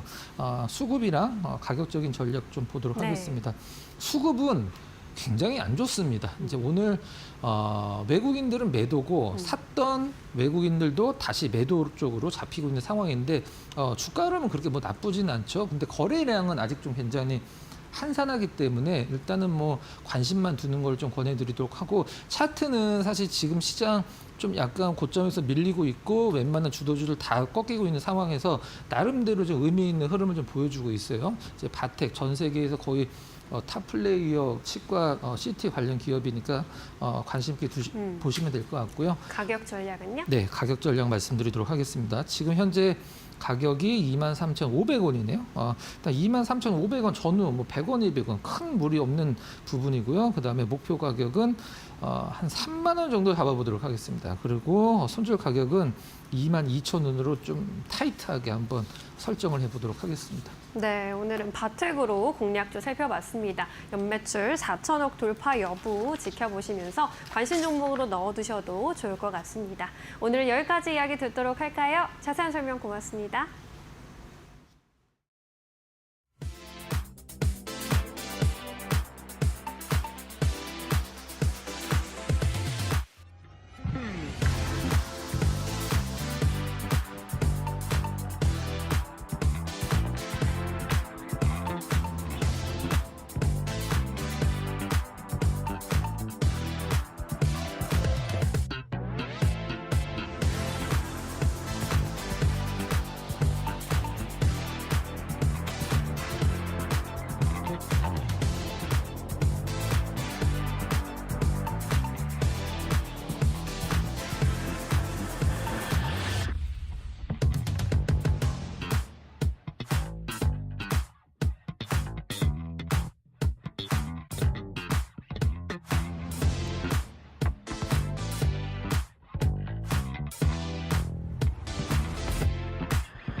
네, 시장 3시 구간 지나가고 있습니다. 키워드 통해서 시장 흐름 같이 한번 체크해 보시죠. 먼저 첫 번째 키워드는 조선부터 확인해 보겠습니다.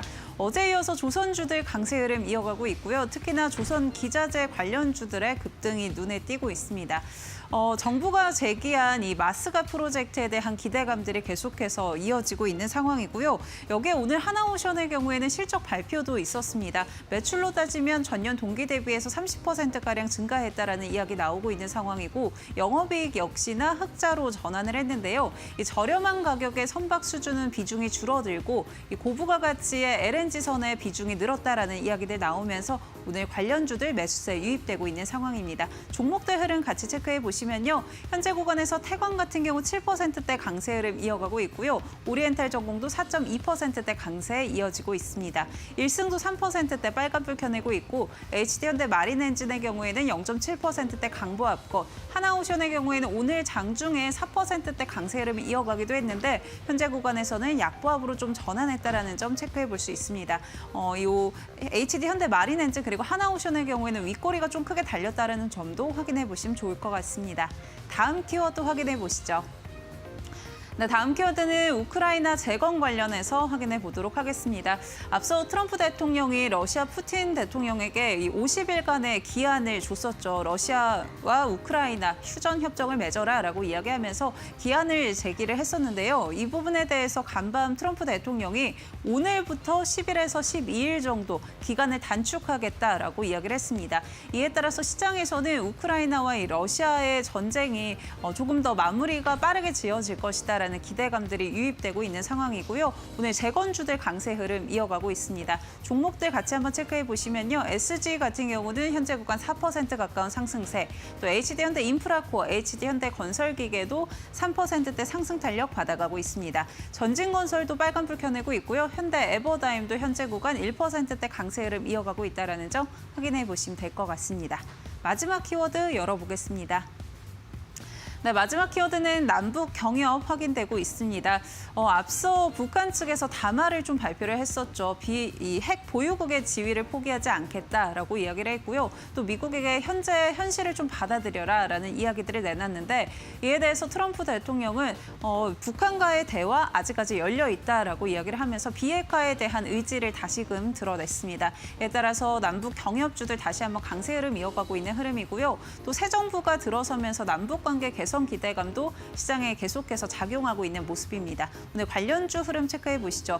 인디F 현재 구간 7.8%대 강세 이어가고 있고요. 성신양에도 6%대 강세, 현대로템 5%대, 일신석재 4%, 아난티 같은 경우는 2.3%로 빨간불 켜내고 있습니다. 오늘 남북 경협주도 수급 들어오고 있다는 점 확인해 보시면 될 것 같습니다. 지금까지 키워드 통해서 시장 흐름 짚어드렸습니다.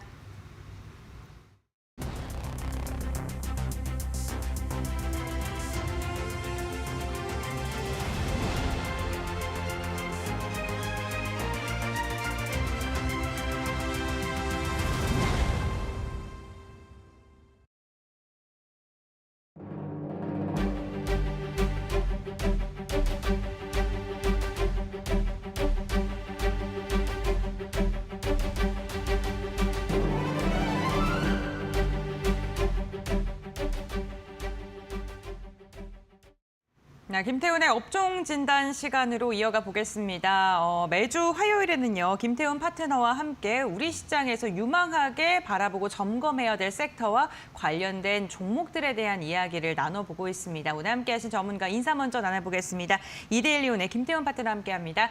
안녕하세요. 네, 반갑습니다. 오늘 유망 섹터로는요, 창투사 관련된 기업들 알아보고자 합니다. 오늘 창투사를 선택한 이유 한번 먼저 들어보도록 할 텐데 왜 창투사를 선택하셨을까요? 일단 시장에서 많이 소외되어 있습니다. 이게 어차피 이제 창투사들은 어떻게 보면 그 정부로부터 돈을 받아서 모태펀드에 돈을 받아서 투자를 해서 수익을 받고 또 수익을 갖고 나중에 그 펀드를 한 7년 정도 운영을 해서 네. 거기서 이제 배당을 주는 거거든요. 그러다 보니 이 펀드들이 계속 그러니까 펀드를 한 10개, 20개 정도 만들고 그걸 또 계속 운영하면서 항상 매년 새로운 펀드를 만들고 또 새롭게 또 청산이 되는 펀드들이 나와야만 수익이 많이 나오게 돼 있습니다. 근데 최근 들어서 우리나라 창투사들이 이제 새로 신규 자금이 유입되면서 신규로 펀드를 만드는 게 그것도 작은 펀드가 아니라 1,000억짜리 이상 대형 펀드들을 만들고 있습니다. 그러면서 이 지금 대형 펀드를 만드는 건 앞으로 꾸준히 수익을 내는 것이고 그리고 대형 펀드일수록 관리 보수라는 게 많이 나오는데 그거는 기본적으로 그 펀드를 운영하면서 한 1% 정도, 큰 펀드 같은 경우는 0.5% 정도를 매년 돈을 받습니다. 그 돈을 갖고 창투사를 운영하는 것이죠. 그러면서 매년 청산하는 펀드에서 초과 수익이 발생하면 그걸로 인센티브를 받아서 주주들한테 배당도 주고 그렇게 따질 때 이 창투사들은 지금 여름 시즌이 어떻게 보면 가장 쌀 때라고 할 수가 있습니다. 그리고 올해 같은 경우는 정부가 6월 달에 출범하면서 정부에서 여러 가지 이 새로운 일자리 정책이나 이걸 내놓으면서 이 창투사들을 많이 이용합니다. 그렇기 때문에 창투사들을 관심권에 두고 보셔야 되고 특히나 이재명 정부 들어서 지난 정부에서 이제 첨단 과학기술 분야에 대한 이 투자금, 그러니까 R&D 비용을 많이 깎았었는데요. 그런 부분을 다시 늘려주면서 투자를 많이 하고 있습니다. 그런 면에서 수혜를 보고 있고 그리고 시장에서 뭐 기준금리를 추가적으로 더 인하한다는 말이 나오는데 인하하게 되면 신규 펀드를 만들 수 있는 자금이 많아집니다. 그렇게 되면 창투사들은 돈을 벌 수밖에 없는 시장 환경이 만들어지죠. 그렇기 때문에 지금은 창투사들을 관심권에 두고 내가 운영하는 자금 중에 10%에서 한 20% 정도를 여기에 담아두시면 연말 가서 배당까지 받으시면서 주가 수익, 그러니까 주가 상승까지도 가져가는 여러 가지 면에서 이익이 될 수 있는 그런 타이밍이다라고 말씀드릴 수 있겠습니다. 네, 알겠습니다. 오늘 창투사 관련된 이야기를 좀 해보고자 하는데 그 정부에서 첨단 전략 산업 기금을 활용해서 뭐 첨단 산업들에게 투자하는 그런 내용들이 있는데 규모도 좀 크더라고요. 한 50조 가량으로 추산되고 있거든요. 네, 이런 게 만약에 활성화가 된다면 관련된 산업들 활성화될 수밖에 없는데 다만 좀 많이 눌렸거든요. 네, 지금 좀 소외를 받고 있는데 반등이 가능하다고 보시는 거예요? 반등 가능한 정도가 아니고요. 이 재팬이엘 HB 인베스트먼트는 작년 12월 달 기준으로 그 12% 정도의 그러니까 배당을 줬죠. 배당을 12%요? 그러니까 네. 1,000만 원을 여기에 투자했으면 한 120만 원 정도 배당금을 받았습니다. 물론 배당 소득세를 제외하고 받아야겠지만 그래도 이렇게 많이 주는 경우가 드물죠. 끼케야 실제로 배당 수익률이 한 2%에서 3% 정도밖에 안 됩니다. 그런데 이 회사 같은 경우는 HB 인베스트먼트 같은 경우는 그 10% 넘게 줬으니까 굉장히 많이 준 겁니다. 그 창투사들은 대부분 그 펀딩을, 그러니까 이런 배당을 많이 주는 그 고배당주이기도 하죠. 예전에는 고배당하면 증권주들을 많이 투자를 하셨는데 실제로 이 배당을 많이 주는 쪽은 이 창투사들인 경우가 많습니다. 알겠습니다. 그렇다면 지금부터는 종목에 대한 이야기를 나눠보고자 하는데 가장 먼저 그래도 LB 인베스트먼트 좀 그래도 시총의 규모가 살짝 있는 종목들 한번 나눠보겠습니다. LB 인베스트먼트 같은 경우에는 사실 낯설게 여기시는 분들도 계실 것 같거든요. 어떠한 회사인지 뭐 그런 것 좀 한번 설명을 해주시죠. 그 예전에 이 회사가 네. 그 LG 창투입니다. LG그룹에서 LG 운영하던 그룹이에요? 네. LG그룹에서 운영하던 창업투자회사인데 1세대 벤처기업이고요. 네. 지금은 업력도 꽤 돼서 운영자금 규모가 1조 5천억이나 됩니다. 와. 그래서 그 대형 펀드, 그러니까 미래에셋 벤처투자만큼 큰 펀드이고요. 그러면서 한 11개에서 12개 정도 펀드, 그러니까 이 벤처 투자 펀드를 투자 조합을 운영하고 있고 이번에 상업 펀드도 하나 운영하고 있습니다. 그러면서 운영 자금 규모가 굉장히 크죠. 그래서 매년 1,000억 이상을 신규로 투자하고 있고 근데 이번에 3,030억짜리 펀드, 대형 펀드를 하나 만들었어요. 그러면서 이제 운영 자금이 1조 5천억까지 올라간 것이죠. 이게 이제 그 여기서 올해 보시게 되면 오가노 사이언스라는 회사하고 D&D 파마텍, 이뮨온시아, 이 회사 이름도 굉장히 어렵습니다. 이런 회사들이 IPO를 하면서 여기서 투자 회수를 꽤 짭짤하게 잘했어요. 이 LB 인베스트먼트의 업력이 오래된 회사들은 항상 그 예전에 그 초기 투자를 많이 해놨기 때문에 그 초기 투자해놓은 회사들에서 한번 이게 이제 상장을 하거나 M&A를 하거나 해서 투자 회수가 될 때 꽤 큰 돈이 들어옵니다. 그렇기 때문에 매년 LB 인베스트먼트 같은 경우는 매년 배당을 꼭 고배당을 해주는 그런 회사이기도 하고요.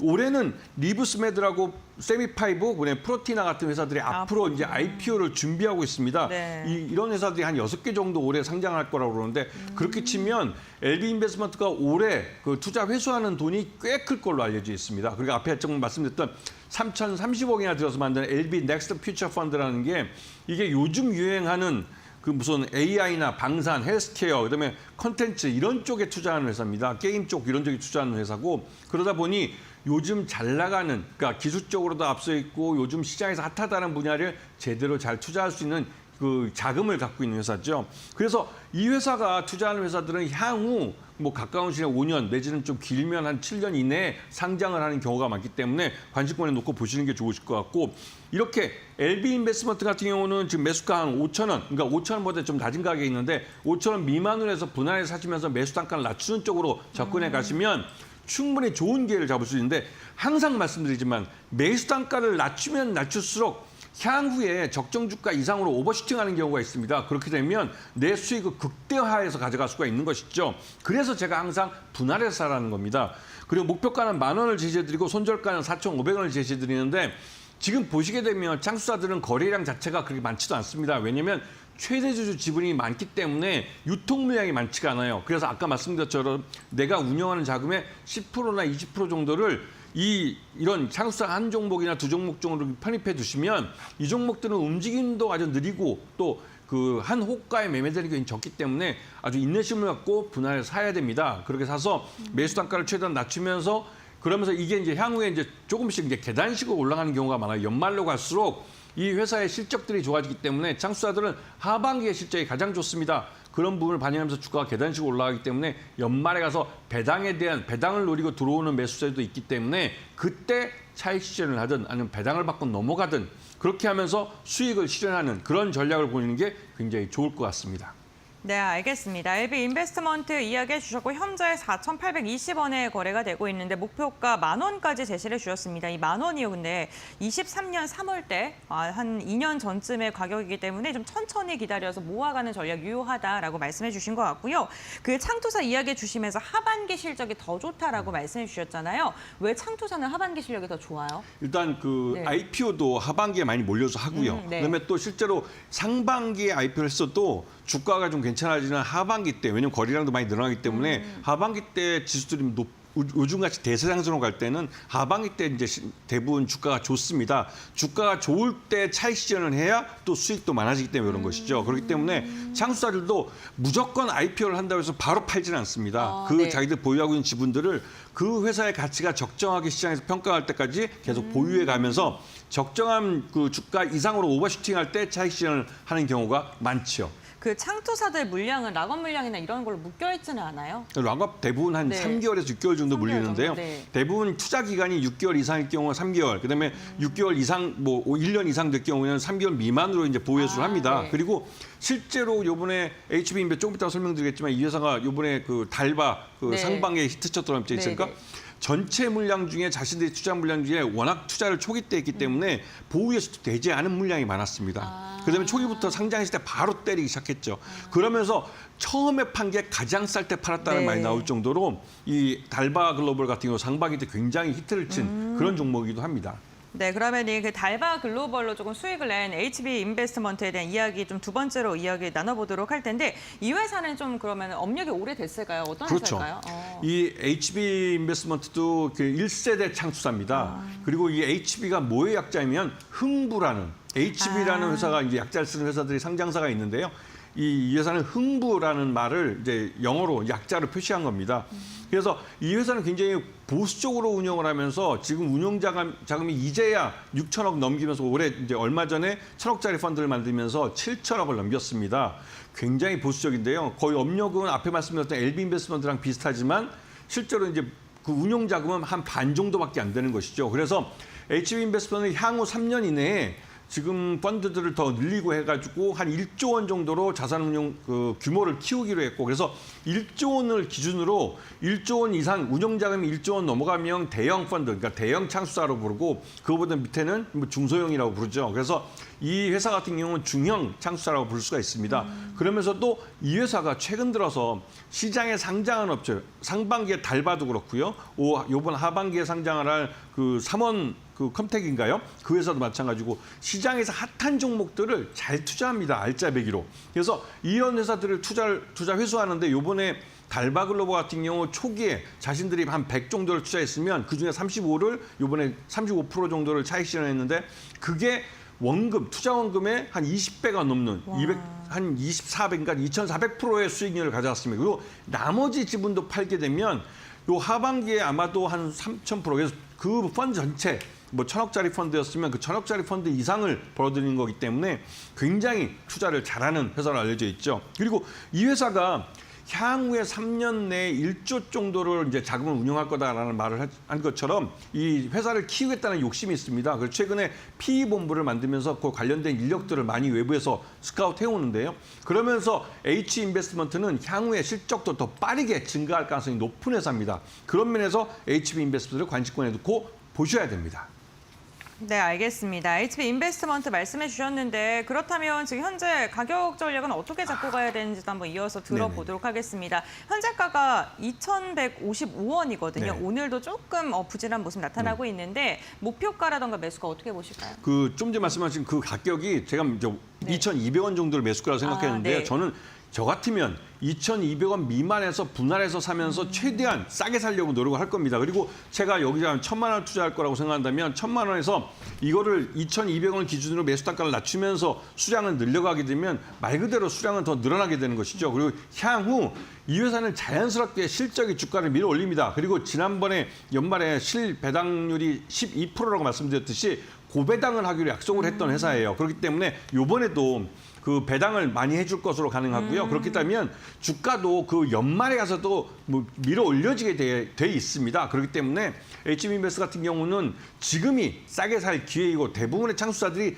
대부분 다 지금 뭐 많이 주가 하락해 있는 상태입니다. 이제 겨우 고개를 들어서 뭐 무릎이나 끼케야 뭐 무릎 정도 올라왔다고 볼 수 있기 때문에 장기적인 시각에 접근하면 충분히 좋은 수익을 가져가실 수 있을 겁니다. 알겠습니다. 두 번째로는 HB 인베스트먼트 확인해 봤고요. 그럼 저희가 마지막으로 체크해 볼 종목은 어떤 종목일까요? 네, 컴퍼니 K라는 회사인데요. 컴퍼니 이 K요. 회사는 좀 2세대라고 볼 수도 있는데 굉장히 뭐 젊은 친구들이 많이 잘 운영하는 회사고 그다음에 한 1조 원 정도 그 운영 자금을 운영하고 있습니다. 그런데 이 1조요? 회사가 최근 들어서 이런 그 펀드를 아주 공격적으로 늘리고 있어요. 그러면서 이 M&A 같은 데도 같이 동참을 해서 화장품 유통기업인 구다이 글로벌 같은 데는 요번에 이 규모도 굉장히 큰 회사인데 여기에 다른 SI와 함께 FI로 참여합니다. 그러면서 다양하게 투자를 다 다양한 컬러로 이제 운영하고 있는데 다른 회사 같으면 IPO 정도에서 이제 회수를 많이 하는데 이 회사는 M&A나 이런 부분에서 또 회수하는 쪽에서 굉장히 탁월한 실력을 갖고 있습니다.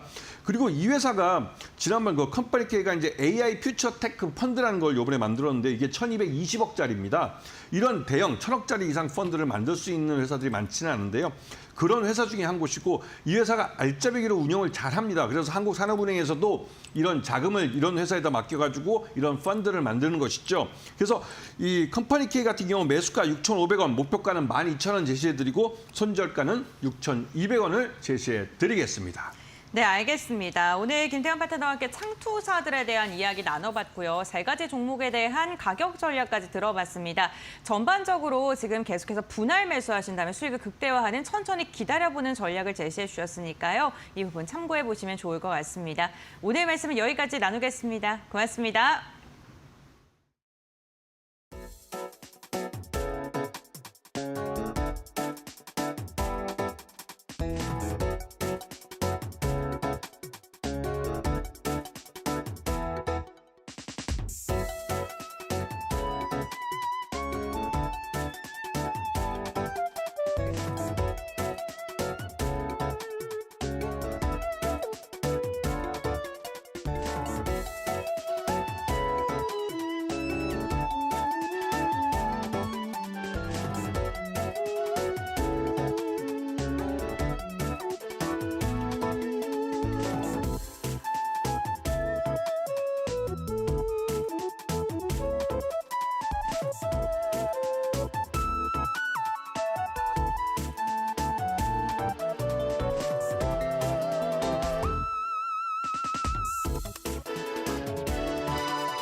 올해 들어 주가 상승세가 커지면서 은행권 주가지수 연동예금에 상반기에만 5조 원이 넘는 자금이 몰렸다. ELD는 주가지수 움직임에 따라 수익률이 결정되는 상품으로 원금을 보장하면서도 추가 수익을 기대할 수 있어 금리 인하기의 투자 대안으로 주목받고 있다. KB국민 신한하나 NH농협은행의 ELD 판매액은 올 들어 7월 23일까지 5조 2,963억 원으로 집계됐다. 최근 한 달 새에만 6천억 원이 몰렸다. 이 속도라면 지난해 연간 판매액을 넘어설 전망이다. NH농협은행은 원금 보장형 지수 연동예금 25호를, 하나은행은 ELD 재판매, KB국민은행은 KB스타 지수 연동예금 25.3호를 선보였다. ELD는 원금은 안전자산에, 이자는 주가지수 연계 파생 상품에 투자해 수익을 노리는 구조다. 다만 지수 상승이 특정 수준을 넘어서면 이자가 줄거나 0%가 될 수 있다. 주가 연계 파생 결합 사채에도 3조 3,957억 원이 몰리는 등 안정형 상품 선호가 강해지고 있다.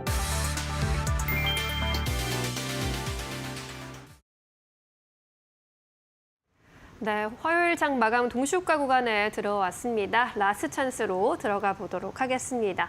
멜치증권 WM센터 김경국 과장, SK증권 영업부 금융센터 이청원 차장 모셨습니다. 어서 오십시오. 안녕하세요. 네, 오늘 장 초반보다는 장 후반 분위기가 훨씬 그래도 나은 모습 보여주고 있습니다. 먼저 과장님께 질문 드려볼게요. 오늘 시장 어떻게 분석해 보셨을까요? 네, 일단 시장은 이제 8월 1일 관세 유예 기간 종료일을 앞두고 일단 관세 무풍지대 섹터에 있는 종목들이 강한 상승을 이번 주에도 이어갔다 이렇게 좀 보고 있고요. 일단 관세와 좀 이렇게 피해가 좀 덜한 섹터 위주로 상승이 많이 나왔는데 사실은 이제 8월 1일 전에 협상과 함께 이번 상승분에 대한 세론 물량이 조금 나올 가능성이 있지 않을까 개인적으로 좀 그렇게 보고 있고요.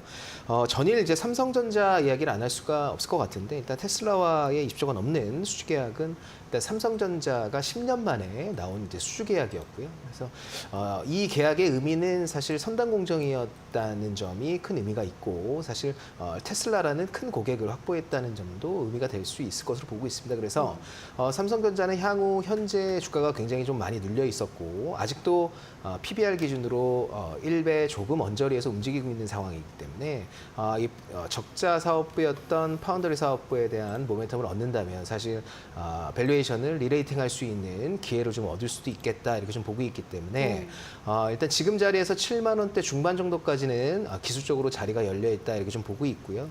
그리고 이번 주에 좀 투자해 볼 만한 섹터는 사실 8월 들어가면서 이제 9월 정기 국회를 앞두고 8월 본회의에 상정되는 여러 가지 이제 법안들이 이제 발의가 될 것으로 보이고 있습니다. 그 중에는 현재 아리백 산업단지 특별법 발의 같은 경우에도 포함이 될 것으로 보고 있기 때문에 신재생 에너지에 대한 관심이 시장에서 8월에는 좀 올라갈 가능성이 있다 이렇게 보고 있고요. 그리고 스테이블 원화 스테이블 코인과 관련된 법안도 이제 발의가 됐기 때문에 이 부분도 8월에 이제 본회의에 상정되고 9월 정기국회를 통해서 법안 투표를 이루어질 가능성이 높기 때문에 원화 스테이블과 관련된 관련주들도 8월에는 좋은 움직임이 예상되고 있는 상황이다. 그리고 아까 말씀드렸던 아리백 특별법과 관련된 신재생 에너지 쪽은 역시 태양광 쪽에는 하나솔루션 같은 업체들이 기술적으로도 조금 좋은 자리에 위치해 있고요. SK 이터닉스 같은 디벨로퍼 하는 업체들도 관심권에 두고 풍력 쪽에는 CS 윈드 정도를 관심권에 두면 될 것 같다. 이렇게 좀 말씀드릴 수 있겠습니다. 네, 어제 장 마감 때 7만 전자 들어선 삼성전자 오늘도 등락을 거듭하다가 또 상승 쪽으로 나타내고 있습니다. 7만 원 선 중반까지 바라볼 수 있겠다라는 의견 주셨고요. 8월의 주도 섹터로 신재생 에너지 쪽, 스테이블 코인 쪽 또 눈여겨보는 것 좋겠습니다. 자, 이렇게 분석 들어봤고요. 이번엔 차장님께 여쭤보도록 하겠습니다. 오늘 시장 어떻게 바라보셨을까요? 장 초반에 시장이 또 코스피 기준으로 쭉 밀리니까 이게 또 빠지는 거구나 그런 생각을 했는데 후반으로 가면 갈수록 코스피는 지금 힘을 내죠. 외국인들이 지금 선물 시장에서 1조 조금 더 들어왔습니다. 현물도 마찬가지고요. 옵션보다는 오늘은 철저하게 선물 시장에서 외국인들의 매수세가 유입이 되어서 그것이 시장이 3,230포인트까지 올라갈 수 있는 한 단계 원동력이 되지 않았나 그리 보여집니다. 선물 쪽에서 이렇게 자금이 들어오는 것은 시가총액 상위 종목 위주로 지금 좋게 보고 있다는 거죠. 1차적으로 삼성전자가 우선은 어제 너무나 좋았습니다. 큰 틀에서 보면은 최근 1개월 정도 삼성전자의 주가가 너무나 좋았고 기존에는 어제 파운드리 쪽에서 좋은 이야기가 시장에 유입이 되었다는 것. 그 흐름이 오늘 한 차례 끝이 나는 것이 아니라 그래도 소폭 상승 마감을 함으로써 힘이 계속해서 이어나가고 있다라고 생각하시면 좋을 것 같습니다. 기타 뭐 하나 에어로스페이스 같은 경우에는 이제 100만 원이 코앞에 있습니다. 거기에 제약바이오 섹터, 뭐 삼성바이오로직스 같은 기업들도 주가 흐름이 지금 견고하기 때문에 시장은 시가총액 상위 종목 위주로 구성이 된 코스피 200 그리고 선물 코스피 위주로 시장이 강한 상승 흐름을 보이고 있다. 그리 생각하시면 좋을 것 같고요. 시장에 산재되어 있는 리스크를 이제 몇 가지 보면 되는데 가장 큰 게 관세입니다. 관세는 결과 여부를 떠나서 이번 주면 이제 마무리됩니다. 지금도 우리나라와 미국이 대화를 계속해서 해 나가고 있는 그런 상황인데요. 개인적인 생각이 일본에 부과되었던 전체적인 관세 비율 15% 저는 그거보다 높지는 않을 것 같습니다. 어제 간단하게 이야기가 나왔지만 조선을 키워드로 하고 있는 어떠한 패키지 정책이 한 가지 제한이 될 것이다. 그런 이야기도 나오고 있는데 사실은 그렇죠. 미국 같은 경우에도 조선업을 계속해서 재건시키려고 하는데 이게 쉽지가 않고 가장 동맹력이 강한 국가, 뭐 그중에 하나가 우리나라니까 우리나라가 직접적으로 가서 이것저것 하는 가운데 우리나라의 조선주들은 조금 더 개선될 가능성이 있고 주가가 미국 같은 경우에도 그래도 신뢰할 수 있을 만한 국가에 사실상 기밀 혹은 안보적인 측면에서 중요한 여러 가지 사업을 맡길 수 있다는 것도 호재로 작용하고 있다는 것. 거기에 전력과 전선기기를 기반으로 하고 있는 부가가치가 조금 높은 산업군의 종목들이 아무래도 흐름이 좋다 보니까 시장은 이렇게 가고 있는 그런 상황입니다. 8월 1일에 저는 개인적으로 시장이 제 개인적인 느낌이긴 합니다만 8월 1일 날 딱 맞추어서 시장의 신고가가 나오지 않을까 그렇게 생각을 하고 있습니다. 지금 움직임 자체는 최근 코스피가 약 한 보름 정도 횡보세를 딱 보이고 있다가 오늘 고개를 딱 듭니다. 이게 내일이면은 52주 신고가가 또 나올 만한 그런 상황이고요. 여기에서 랠리가 한 번만 딱 더 나오면 이제 코스피 사상 최고가는 목전입니다. 거기에 기업들의 실적이 지금 나오고 있는데 실적이 큰 틀에서 보면은 시장의 전망치를 크게 벗어나고 있는 그런 수준은 아닙니다. 하지만 우리나라 시장이 지금 너무 강하다 보니까 뜻하지 않게 어닝 서프라이즈가 나오는 몇몇 기업들은 오히려 실적 발표 이후로 기대감이 소멸되어서 주가가 밀리는 그런 양상이 아니라 그걸 기반으로 주가가 치고 올라가는 거죠. 그만큼 지금 시장이 강하다는 뜻입니다. 만약에 시장이 조금 약했더라면 실적이 좋게 나오는 기업, 그날을 차익으로 혹은 기회로 삼아서 매도 물량이 많이 나왔을 것인데 지금은 그런 시장도 아니다라고 하는 것. 그런 면에서 시장은 역시나 견고한 상황이고 추후에 어느 섹터가 이제 잘 갈 것인가 여기에 대한 생각이 참 다를 수는 있는데요. 저는 1차적으로 삼성전자가 우선은 쐈다고 생각을 합니다. 반도체가 어제만큼 강한 건 아닙니다. 하지만 소재나 부품, 장비, 특히 장비 같은 경우에는 미국과 EU에서 서로 상호 무관세 정책을 펼쳐나갔기 때문에 우리나라 또한 반도체 장비 같은 경우에는 예전 트럼프 1기 때와 마찬가지로 특별한 제한 혹은 제재가 없지 않을까. 그리고 추후 나노를 기반으로 하고 있는 웨이퍼의 수율을 조금 더 올리기 위해서 촘촘히 2나노도 마찬가지고요. 3나노도 마찬가지고 그런 수율을 올리는 가운데 반도체 장비에 대한 수요는 더욱 늘어날 수밖에 없다는 것. 그 모든 것을 감안한다면 반도체가 다시 한번 시장의 주인공이 되는 날이 이번 8월이 되지 않을까 그런 생각도 하고 있습니다. 전체적으로 시장 흐름은 좋습니다. 시장을 굳이 부정적으로 볼 만한 시점은 결코 아니다라고 생각이 된다는 점에서 여러분들이 포트폴리오를 운영을 할 때는 지금은 시간 투자만 잘하자. 그러면 좋은 결과 있을 것이다. 그렇게 이야기 전해드리겠습니다. 네, 미국과의 협상이 이제 31일로 예정되어 있고 그 협상이 끝나는 8월부터는 또 신고가 랠리를 기대해 볼 수도 있겠다라고 이야기해 주셨고요. 특히나 반도체가 주도하는 시장 분위기 좀 밝게 전망해 볼 수 있겠다라고 정리해 볼 수 있겠습니다. 오늘 코스피 지수도 장중에 그래도 오후장 들어서 상승폭 더 넓혀가려는 모습 포착이 됐고요. 현재도 0.7% 가까운 탄력 보여주고 있습니다. 전일 대비 22포인트 추가하면서 3,231포인트 지나가고 있습니다. 코스닥의 경우에도 낙폭 많이 줄였습니다. 이제 보합권 마감 예상되고 있고요. 장중에 807포인트까지 찍은 가운데 804포인트에서 마감 기다리고 있습니다. 코스피 200도 강보합권입니다. 오늘 유가증권 시장에서 외국인과 기관의 매수세가 또 확인이 됐고요. 외국인이 4천억 이상 매수했습니다. 반면 개인이 7천억 원대 차익 실현이었습니다. 코스닥에서는 외국인과 기관의 매도 우위 포착됐습니다. 우리 시장 마감합니다.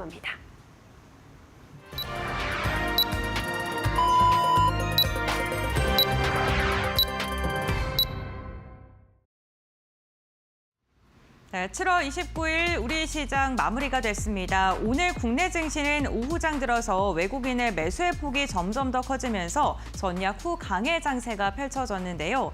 미국과의 관세에 대한 불확실성이 남아있긴 합니다만 지금 개별 호재가 있는 그리고 외국과의 계약 체결이라던가 이런 이슈가 있는 기업을 중심으로는 매수세가 강하게 유입되고 있습니다. 트레이딩 뷰를 통해서 조금 더 자세하게 확인해 보겠습니다. 먼저 유가증권 시장입니다. 오늘 삼성전자가 장 막판에 다시 한번 끌어올리면서 결국에는 상승으로 마감하는 데 성공을 했습니다. 어제 많이 올랐기 때문에 오늘 차익 실현에 대한 욕구가 굉장히 컸었는데 0.28%가량 상승하면서 마감하는 데 성공했고요.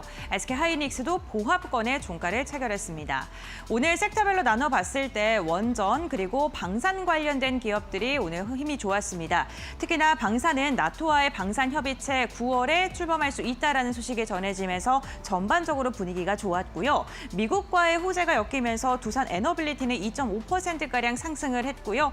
그리고 HD 현대중공업 같은 경우에도 1.8%가량의 오름세가 나왔습니다. 다만 조선주 안에서도 한화오션 같은 경우 오늘 차익 매도 물량이 강하게 나오면서 섹터 안에서도 희비가 엇갈린 점 확인해 보시면 좋을 것 같고요. 전력설비 관련 기업들이 연일 좋습니다. LS 일렉트릭 같은 경우에도 오늘 4%가량의 오름세가 포착이 됐습니다. 금융 관련된 기업들 하나금융지주와 신한금융지주가 오늘 2% 이상의 상승력을 보여줬지만 지주사들 같은 경우에 희비가 엇갈렸다는 점도 특징적입니다. 오늘 셀트리온 같은 경우에는요. 미국의 공장을 지금 만들 수 있다라는 소식이 전해졌는데 0.6%가량 오르면서 마감했고요. 완성차 보합권에서 눈치 보기를 보였고 지금 인터넷 대표주들도 희비가 엇갈린 모습이 확인됐습니다. 다음으로는 코스닥 종목들 함께 살펴보겠습니다. 코스닥의 분위기는요, 전반적으로 오늘 좀 하락한 종목이 많았던 것으로 확인이 되는데요. 특히나 리가켄바이오가 오늘 0.6%가량 하락이고 ABL 바이오도 4%가량의 내림세, 보로노이도 4%가량 하락하면서 ADC라던가 기술력을 갖고 있는 기업을 중심으로는 매도 물량이 출회가 됐고요. 오늘 미용 관련된 기업들이 전반적으로 분위기가 괜찮은 반면에 비만 치료제 관련 기업들도 오늘 강한 상승이 나왔습니다. 2차 전지는 LG 에너지 솔루션은 버텨줬지만 에코프로 그룹주들은 차익 매도 물량이 거세게 출회됐던 것으로 확인되고 있고요. 반도체 소부장 관련 기업들 전반적으로 부진했던 가운데 원익 IPS는 5%가량의 상승, 그리고 YC는 2.8%가량의 오름세가 나오면서 시장 대비 견조한 상승세가 눈에 띄었고요. 소울브레인도 오늘 5%가량의 강한 시세를 내뿜으면서 종가를 체결하는 데 성공을 했습니다. 엔터주들 같은 경우에는 보합권 내외에서 조금의 움직임이 나타났습니다. 다음으로는 지수가 어떻게 마감했는지 함께 살펴보겠습니다. 네, 오늘 결국에는 코스닥이 막판에 들어 올리면서 강보합권에서 종가를 체결하는 데 성공을 했습니다. 0.01%가량 상승한 804포인트의 종가 체결했고요. 코스피 같은 경우에는 0.6% 오르면서 3,230선 터치하는 데 성공을 했습니다. 오늘 중소형 개별주 개별 이슈가 있는 종목으로 강한 상승이 나온 종목들도 있다는 점 기억해 주시면서 수급 상황도 함께 확인해 보겠습니다. 유가증권 시장 먼저 살펴보시죠. 외국인이 오늘도 동시호가 상황 속에서 강하게 담아냈습니다. 최근에 외국인이요, 장 막판에 갈수록 더 담아내는 양상이 뚜렷하게 확인이 되고 있고요. 기관 같은 경우에도 1,100억 원가량의 물량을 매수하면서 5거래일째 외국인과 기관의 쌍끌이 매수세가 특징적이고요. 개인은 오늘도 막판에 던졌습니다. 8천억 원 넘는 순매도가 집계가 됐습니다. 다음으로는 코스닥 함께 보겠습니다. 코스닥은 유가증권 시장과는 다르게 좀 명확한 방향성이 보이진 않았죠. 외국인이 54억 원 소폭의 순매도가 집계됐고요. 기관 같은 경우에도 300억 원에 가까운 물량을 토해냈습니다. 유가증권 시장과 분위기가 사뭇 다르다는 점도 체크해 보시면 좋을 것 같습니다. 시가총액 상위 종목은 어떻게 마감을 했을까요? 유가증권 시장 삼성전자가 0.2%, SK하이닉스가 0.1%가량 상승했고요. LG 에너지 솔루션이 결국에는 3% 넘게 상승을 했는데 투자 의견 상향 조정은 물론이고 기관의 매수세가 꾸준하게 유입되고 있습니다. 앞서 말씀드렸던 나토와의 방위 협의체가 체결될 수 있다라는 기대감 속에 한화 에어로스페이스가 4.7% 강한 상승 나왔습니다. 보시는 것처럼 오늘 시초가 대비 종가가 더 강한 종목들이 시가총액 상위 종목에 많았습니다. 다음 6위부터 10위까지도 함께 살펴보시죠. 네, KB금융이 오랜만에 반등 시도했고요. HD 현대중공업도 1.9%가량 오르면서 미국과의 오늘 관세 협상 카드로 조선주도 오늘 또 부각을 받는 모습이고요. 현대차는 하락했지만 기아는 상승하면서 마감했습니다. 다음으로는 코스닥 시가총액 상위 종목 보겠습니다. 코스닥 1위부터 5위 살펴보면요. 오늘 2차 전지 관련 기업들이 막판까지 좀 빠지는 움직임이었고요. 펩트론이 오늘 자본을 좀 모아서 투자를 할 수 있다는 기대감이 나오면서 6% 이상의 상승이 나왔고요. 시가총액 3위로 다시 올라섰습니다. 알테오젠과 HLB, 바이오주들도 전반적으로 약했습니다. 6위부터 10위 함께 보겠습니다. 네, 6위부터 10위 보게 된다면요. 오늘 파마 리서치가 막판에 들어 올리면서 3% 이상의 강한 상승 나왔고 펩토론에 이어서 3천당 제약의 흐름도 좋았습니다. 4% 이상 상승하면서 오늘 막판에 힘을 더 내주는 모습 장대 양봉을 그렸고요. 레인보우 로보틱스 소폭의 상승이었고요. 리가켄바이오, ABL 바이오는 하락하면서 오늘 바이오 관련된 기업들, 기술 수출하는 종목들은 약했다는 점이 특징적이었습니다. 네, 이렇게 오늘 마감 상황까지 함께 확인해봤고 외환시장은 어떻게 흘러갔는지 알아보도록 하겠습니다. 우리은행의 최진호 연구원 연결해 보겠습니다. 안녕하십니까? 예, 안녕하십니까. 최진호입니다. 네, 반갑습니다. 오늘 외환시장 어떻게 흘러갔을까요? 예, 금일 달러 환율은 어제 서울 외환시장 종가 대비 큰 폭으로 오른 1,390원에 개장을 했습니다. 최근에 미국하고 이제 주요 국가들의 관세 협상이 좀 합의가 되었다라는 그런 뉴스가 나오고 있는데요. 무역 마찰이 전반적으로 이제 완화되고 있다라는 점은 위험 통화 선언 행성을 이을 수가 있는 그런 내용입니다. 다만 이제 그럼에도 불구하고 이제 협상의 결과를 좀 살펴보게 되면 미국에게 유리하게 타결되었다라는 해석에 좀 무게가 실리고 있고요. 그러면서 이제 유로화나 엔화가 약세를 보이고 있습니다. 아무래도 유로화나 이제 엔화가 달러 지수에서 차지하는 비중이 높기 때문에요. 반사적으로 달러 지수가 올라가는 현상이 나타나고 있는 것으로 보입니다. 여기에 이제 8월 1일 상호관세 유예 종료를 앞두고 있는 상황에서 일단 트럼프 대통령이 이제 더 이상 연장은 없다라는 데다가 선언을 긋고 있는 상황이고요. 한국도 이제 협상 결과가 어떻게 될지 모른다라는 그런 불확실한 모습이 조금은 힘을 받으면서 달러 원 환율이 전반적으로 상승 압력이 좀 노출된 것으로 풀이가 됩니다. 다만 이제 오늘만 놓고 보면 이제 레벨이 계속해서 높아지진 않고요. 정제되는 모습을 보였는데요. 외국인이 코스피를 중심으로 해서 이제 순매수를 보이면서 환율 상승폭을 일단 좀 제한하는 모습이었고요. 또한 이제 국내 수출업체들도 이제 월말 내고로 이어지면서 1,395원에서는 천정이 막히고 다시 하락하는 모습도 나왔습니다. 그리고 이번 주 수요일 밤에 FMC도 앞두고 있는 상황이라서요. 현재 포지션에서 이제 큰 움직임은 보이지 않았던 것으로 풀이됩니다. 그래서 전반적으로 금일 달러 원 환율은 1,390원 내외 흐름을 보이다가 금일 서울 외인시장 15시 30분 종가는 1,391원을 기록했습니다. 이상입니다. 네, 지금 세계 곳곳에서 미국과의 무역 협상 소식이 전해지고 있는데 우리나라는 아직 뚜렷한 이야기는 나오지 않고 있습니다. 이제 데드라인이 3일 앞으로 다가왔는데요. 관세 협상이 얼마 남지 않은 시점에서 환율의 방향성은 어떻게 예측하십니까? 네, 이번 주는 이제 관세 협상 얘기도 있고요. 또한 이제 경제 지표라든지 여러 가지 이벤트가 많은 주간이라서 조금 챙겨봐야 할 것들이 많을 것 같습니다. 일단은 한국 시간으로 이제 수요일 밤에 미국의 2, 4분기 실질 GDP 성장률이 발표되는데요. 지난 1, 4분기 때는 미국이 마이너스 0.5% 기록을 하면서 충격을 안겨준 바가 있습니다. 이번 2, 4분기 때는 2.5% 정도로 반등할 것으로 예상을 하고 있는데요. 좀 눈여겨야 할 부분은 이제 트럼프의 일반 관세 효과로 인해서 수출입이 얼마나 변화되었느냐, 그리고 이제 그와 함께 민간 소비가 얼마나 변화되었느냐는 그런 내용적인 측면을 같이 좀 챙겨봐야 될 것 같습니다. 사실 상호관세 같은 경우는 이제 4월 이후에 계속해서 이제 줄곧 유예 기간이었기 때문에 상호관세 효과는 아직 고려한 사항이 아니지만요. 이번 2, 4분기 성장률의 그 내용에서 일반 관세 효과가 확인된다면 이제 다음 주에 상호관세 유예 종료를 앞두고 그런 것들이 분명 연준의 통화 정책에도 영향을 미칠 수밖에 없을 것 같습니다. 연준의 통화 정책 스탠스를 체크해 볼 수 있는 이제 7월 FOMC가 역시 이제 한국 시간으로 수요일 밤에 예정되어 있는데요. 이번에도 연준은 이제 기준금리를 동결할 것으로 예상이 됩니다. 하지만 이제 중요하게 이제 봐야 할 점은 그동안 이제 기준금리 동결이 연준 위원들의 만장일치로 이루어졌다라는 것인데요. 이번에도 과연 만장일치가 될 것이냐, 아니면 금리 인하에 투표하는 위원들이 나올 것이냐 하는 것이 중요할 것 같습니다. 대표적인 이제 매파적인 인물이 크리스토퍼 윌러 의사인데요. 이 사람이 비둘기파로 변신을 해서 7월 인하를 일찌감치 주장을 했고요. 그렇기 때문에 이번 회의에서는 분명 한 명 정도는 금리 인하에 투표할 것으로 이제 보이고요. 만약에 윌러 이사 포함해서 한 2-3명 정도의 금리 인하에 투표하는 위원들이 나온다면 다음 이제 9월 FOMC에서는 기준금리 인하 기대가 상당히 높아질 것으로 예상됩니다. 그리고 연준의 기준금리 인하가 좀 가시화되면 1,400원을 목전에 두고 있는 이제 달러 원 환율은 단기적인 관점에서는 일단 좀 쉬어갈 수 있는 룸이 생길 것 같습니다. 하지만 9월 이후 이제 내년까지 봤을 때 연준이 기준금리를 계속해서 공격적으로 낮춰갈 수 있느냐, 그런 환경이냐라는 것을 좀 봤을 때에는 상호관세라든지 인플레이션 같은 불확실한 그런 이슈들이 너무 많습니다. 그래서 달러 원 환율도 하락하는 폭이나 기간이 그렇게 길지는 않을 것 같다는 판단입니다. 이상입니다. 네, 알겠습니다. 이번 주 관세 이슈뿐만 아니라 FOMC라던가 GDP 발표 등 여러 굵직굵직한 이슈 많고요. 이로 인해서 달러의 방향성 결정될 수 있다라고 이야기해 주셨습니다. 오늘 말씀 여기까지 듣겠습니다. 고맙습니다. 감사합니다.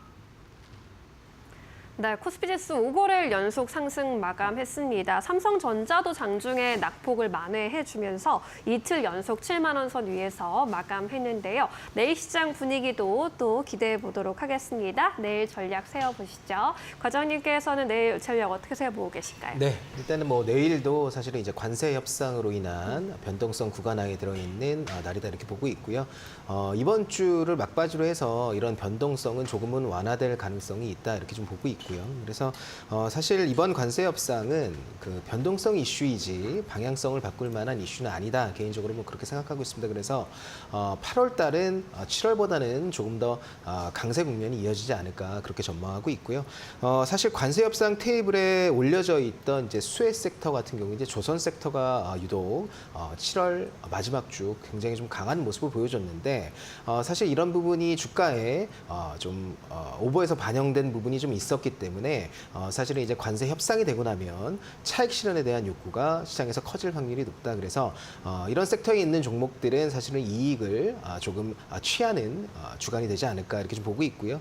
그래서 조선과 방산에 대한 변동성에 대비하는 그런 준비를 좀 하고 있어야 된다 이렇게 좀 보고 있고 반면에 이제 화장품 섹터 같은 경우에는 이제 8월 중순까지 이제 실적 발표가 계속해서 이루어질 가능성이 높은데 사실 2분기 이익 전망치를 가장 높였던 섹터 중에 두 개가 있었는데 하나는 이제 조선 섹터였고요. 두 번째는 화장품 섹터였는데 화장품 섹터는 2분기 실적 기대가 컸음에도 불구하고 이제 선제적인 차익 실현 구간에 들어가면서 7월 내내 상대적으로 좀 좋지 못한 모습을 보여줬거든요. 하지만 오늘 이제 APR을 필두로 해서 강한 상승이 나왔고 지금 기술적으로 자리가 괜찮은 업체들이 이제 달바 글로벌이라든지 실리콘2 같은 종목들이 기술적으로 조정을 충분히 받았다. 그래서 가격과 기간 조정을 충분히 받은 이 두 종목이 사실은 기술적으로 좀 접근하기에 매력적인 구간에 진입해 있지 않을까 이렇게 좀 보고 있고요.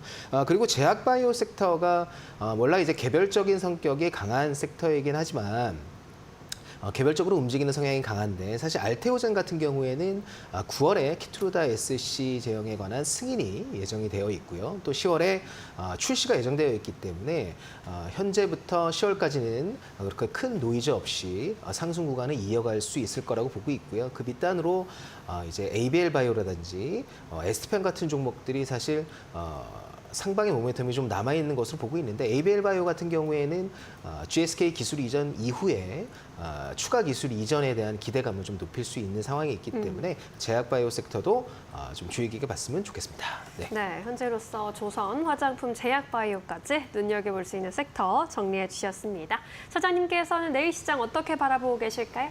예, 오늘 외국인들의 선물 시장에서의 매수세가 너무나 컸기 때문에 내일 아마 시작하자마자 코스피도 52주 신고가는 우선은 경신할 것이다 그렇게 생각을 하고요. 설령 그러지 못한다 하더라도 장중에 얼마든지 올라갈 수 있는 그런 힘을 가지고 있다. 그게 지금의 시장입니다. 기타 이번 주에 몇몇 기업들의 중요 실적, 거기에 미국의 GDP, FOMC 회의, 실업률 등등이 있는데요. 이 모든 거시경제 지표들이 시장의 예상을 크게 벗어나지는 않을 겁니다. 그래서 지금 우리 시장은 다른 모든 면에서 배제하고 관세가 마무리되는 그런 국면이다라고 하는 점에서 지금과 같은 흐름이 이어지지 않을까 그리 보여지고, 그리고 그 가운데 실적이 잘 나왔던 몇몇 섹터들, 지금 뚜렷하게 나오는 섹터가 있죠. 여러분들이 그런 섹터만 잘 공략을 하고 끌고 간다면 얼마든지 당장 내일 하루만에라도 단기적으로 수익을 실현할 수 있는 그런 시장이 내일도 이어지지 않을까 그리 보여집니다. 네, 여전히 우리 시장은 힘을 잘 갖고 있다. 실적이 좋은 반도체나 전선, 전력기기 쪽은 섹터 쪽으로 주목해 보시는 거 좋을 것 같습니다. 자, 이렇게 해서 내일장 좀 전망을 해봤고요. 종목으로 압축을 좀 해보도록 하겠습니다. 과장님 어떤 종목 보고 계십니까? 네, 오늘 이 SK 이터닉스라는 종목 가져와 봤고요. 예산은 아까 신재생 에너지 관련된 법안 발의와 밀접하게 연관이 되어 있는 종목이기도 하고요. 24년도에 이제 SK D&D로부터 인적 분할이 되어서 설립된 신재생 에너지 관련 디벨로퍼라고 생각하시면 될 것 같습니다.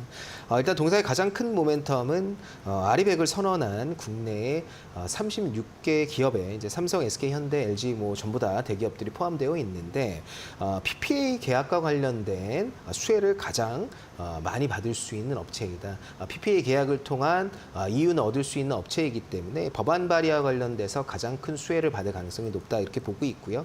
또 SOFC 연료전지 사업을 하고 있는 이제 미국의 블룸 에너지라는 회사가 있는데 이 회사와의 전략적 제휴를 2018년부터 맺어왔고요. 현재 독점 공급권을 갖고 있기 때문에 이런 부분도 사실 좀 부각이 될 가능성이 있다 이렇게 보고 있어서 기술적으로도 지금 충분한 조정을 받은 현재 자리에서 충분하게 한번 매수해 볼 만한 가격대가 왔다 이렇게 보고 있고, 목표가는 3만 원 정도로 잡아드리고 손절 라인은 2만 원 정도로 잡아두도록 하겠습니다. 네, 아리백 관련해서 수혜가 클 수 있는 종목으로 SK 이터닉스 짚어주셨습니다. 차장님께서는 어떤 종목에 좀 집중해 보고 계실까요? 예, 효성중공업인데요. 효성중공업은 최근에는 전력기기 사업을 매우 강하게 영위를 하고 있습니다. 기존에는 중공업과 건설 이 두 가지 부분이 어쨌거나 중심이었지만 지금은 사업이 조금씩 그쪽으로 변화되고 있는 그런 양상입니다. 그러한 가운데 올해 2분기 실적이 서프라이즈입니다. 영업이익은 전년 동기 대비 161.9% 증가한 1,642억 원이었고요. 그리고 최근에 나온 몇몇 리포트 한번 쭉 살펴보았을 때 LS 일렉트릭이라든지 HD 현대 일렉트릭에 비해서 EPS 성장률이 35.9%로 월등히 높은 그런 전망이 나오고 있습니다. 이게 의미하는 것은 EPS는 결국에는 순이익을 기반으로 만들어지는 한 가지 지표인데 기업이 단순하게 영업이익을 넘어서 그 외에 들어가는 비용까지도 확실하게 잘 관리를 하고 있다는 것. 그게 지금 주가 상승을 견인하는 한 가지 변수가 아닌가 그리 보여집니다. 동사에 대한 목표 주가가 최근에 상향이 되었습니다. 지금 많이 나온 건 155만 원 정도까지 나왔는데 지금과 같은 전력기기 그리고 전선에 대한 수요가 늘어나고 있고 미국에서의 매출이 상당 부분 확대되는 가운데 영업이익이 더욱 개선이 된다면 저는 150만 원도 무난하게 갈 것이다 그렇게 생각을 하고 있습니다. 그런 면에서 효성중공업 어제 그리고 오늘 여전히 양봉을 보이면서 강하게 움직이고 있는 지금 시점에서 한번 공략해도 괜찮지 않을까 그리 보여지고요. 목표 가격은 150만 원, 손절 가격은 110만 원 제시해 드리도록 하겠습니다. 네, 황제주로서 질주하고 있는 효성중공업 150만 원까지 바라볼 수 있겠다라는 의견 주셨습니다. 자, 이제 내일 시장 한마디 여쭤보도록 해야겠죠. 과장님 어떤 메시지 주시겠습니까? 네, 이번 주는 이제 관세로 인한 변동성이 종료되는 시점이 임박했다 이렇게 보고 있고 시장은 다시 상방 쪽으로 고개를 들 것이다 이렇게 말씀드리도록 하겠습니다. 네, 관세 변동성 축소될 것이다라고 전망 도와주셨습니다. 차장님께서는 어떤 의견 주시겠어요? 네, 저는 3,200포인트 안착이고요. 내일 장중에 3,200포인트를 깨지 않으면 당분간 여기는 강한 지지선이 될 것이다. 그리 보여지기 때문에 3,200 안착 그런 이야기 전해드리겠습니다. 네, 좋습니다. 3,200선 안착하면서 더 크게 날아갈 수 있는 우리 증시 응원해 보도록 하겠습니다. 내일 시장도 두 분 의견 잘 참고하셔서 현명하게 대응해 보시기 바라겠습니다. 여기서 인사드릴게요. 고맙습니다.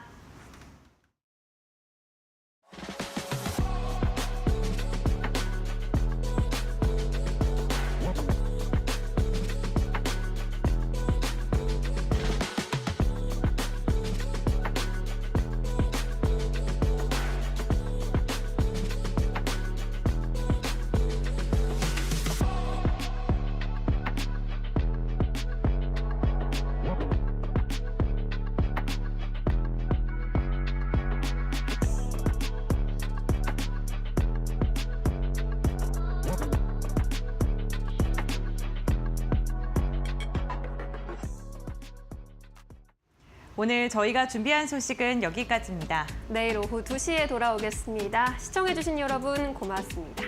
오늘도 내일도 파이널 샷!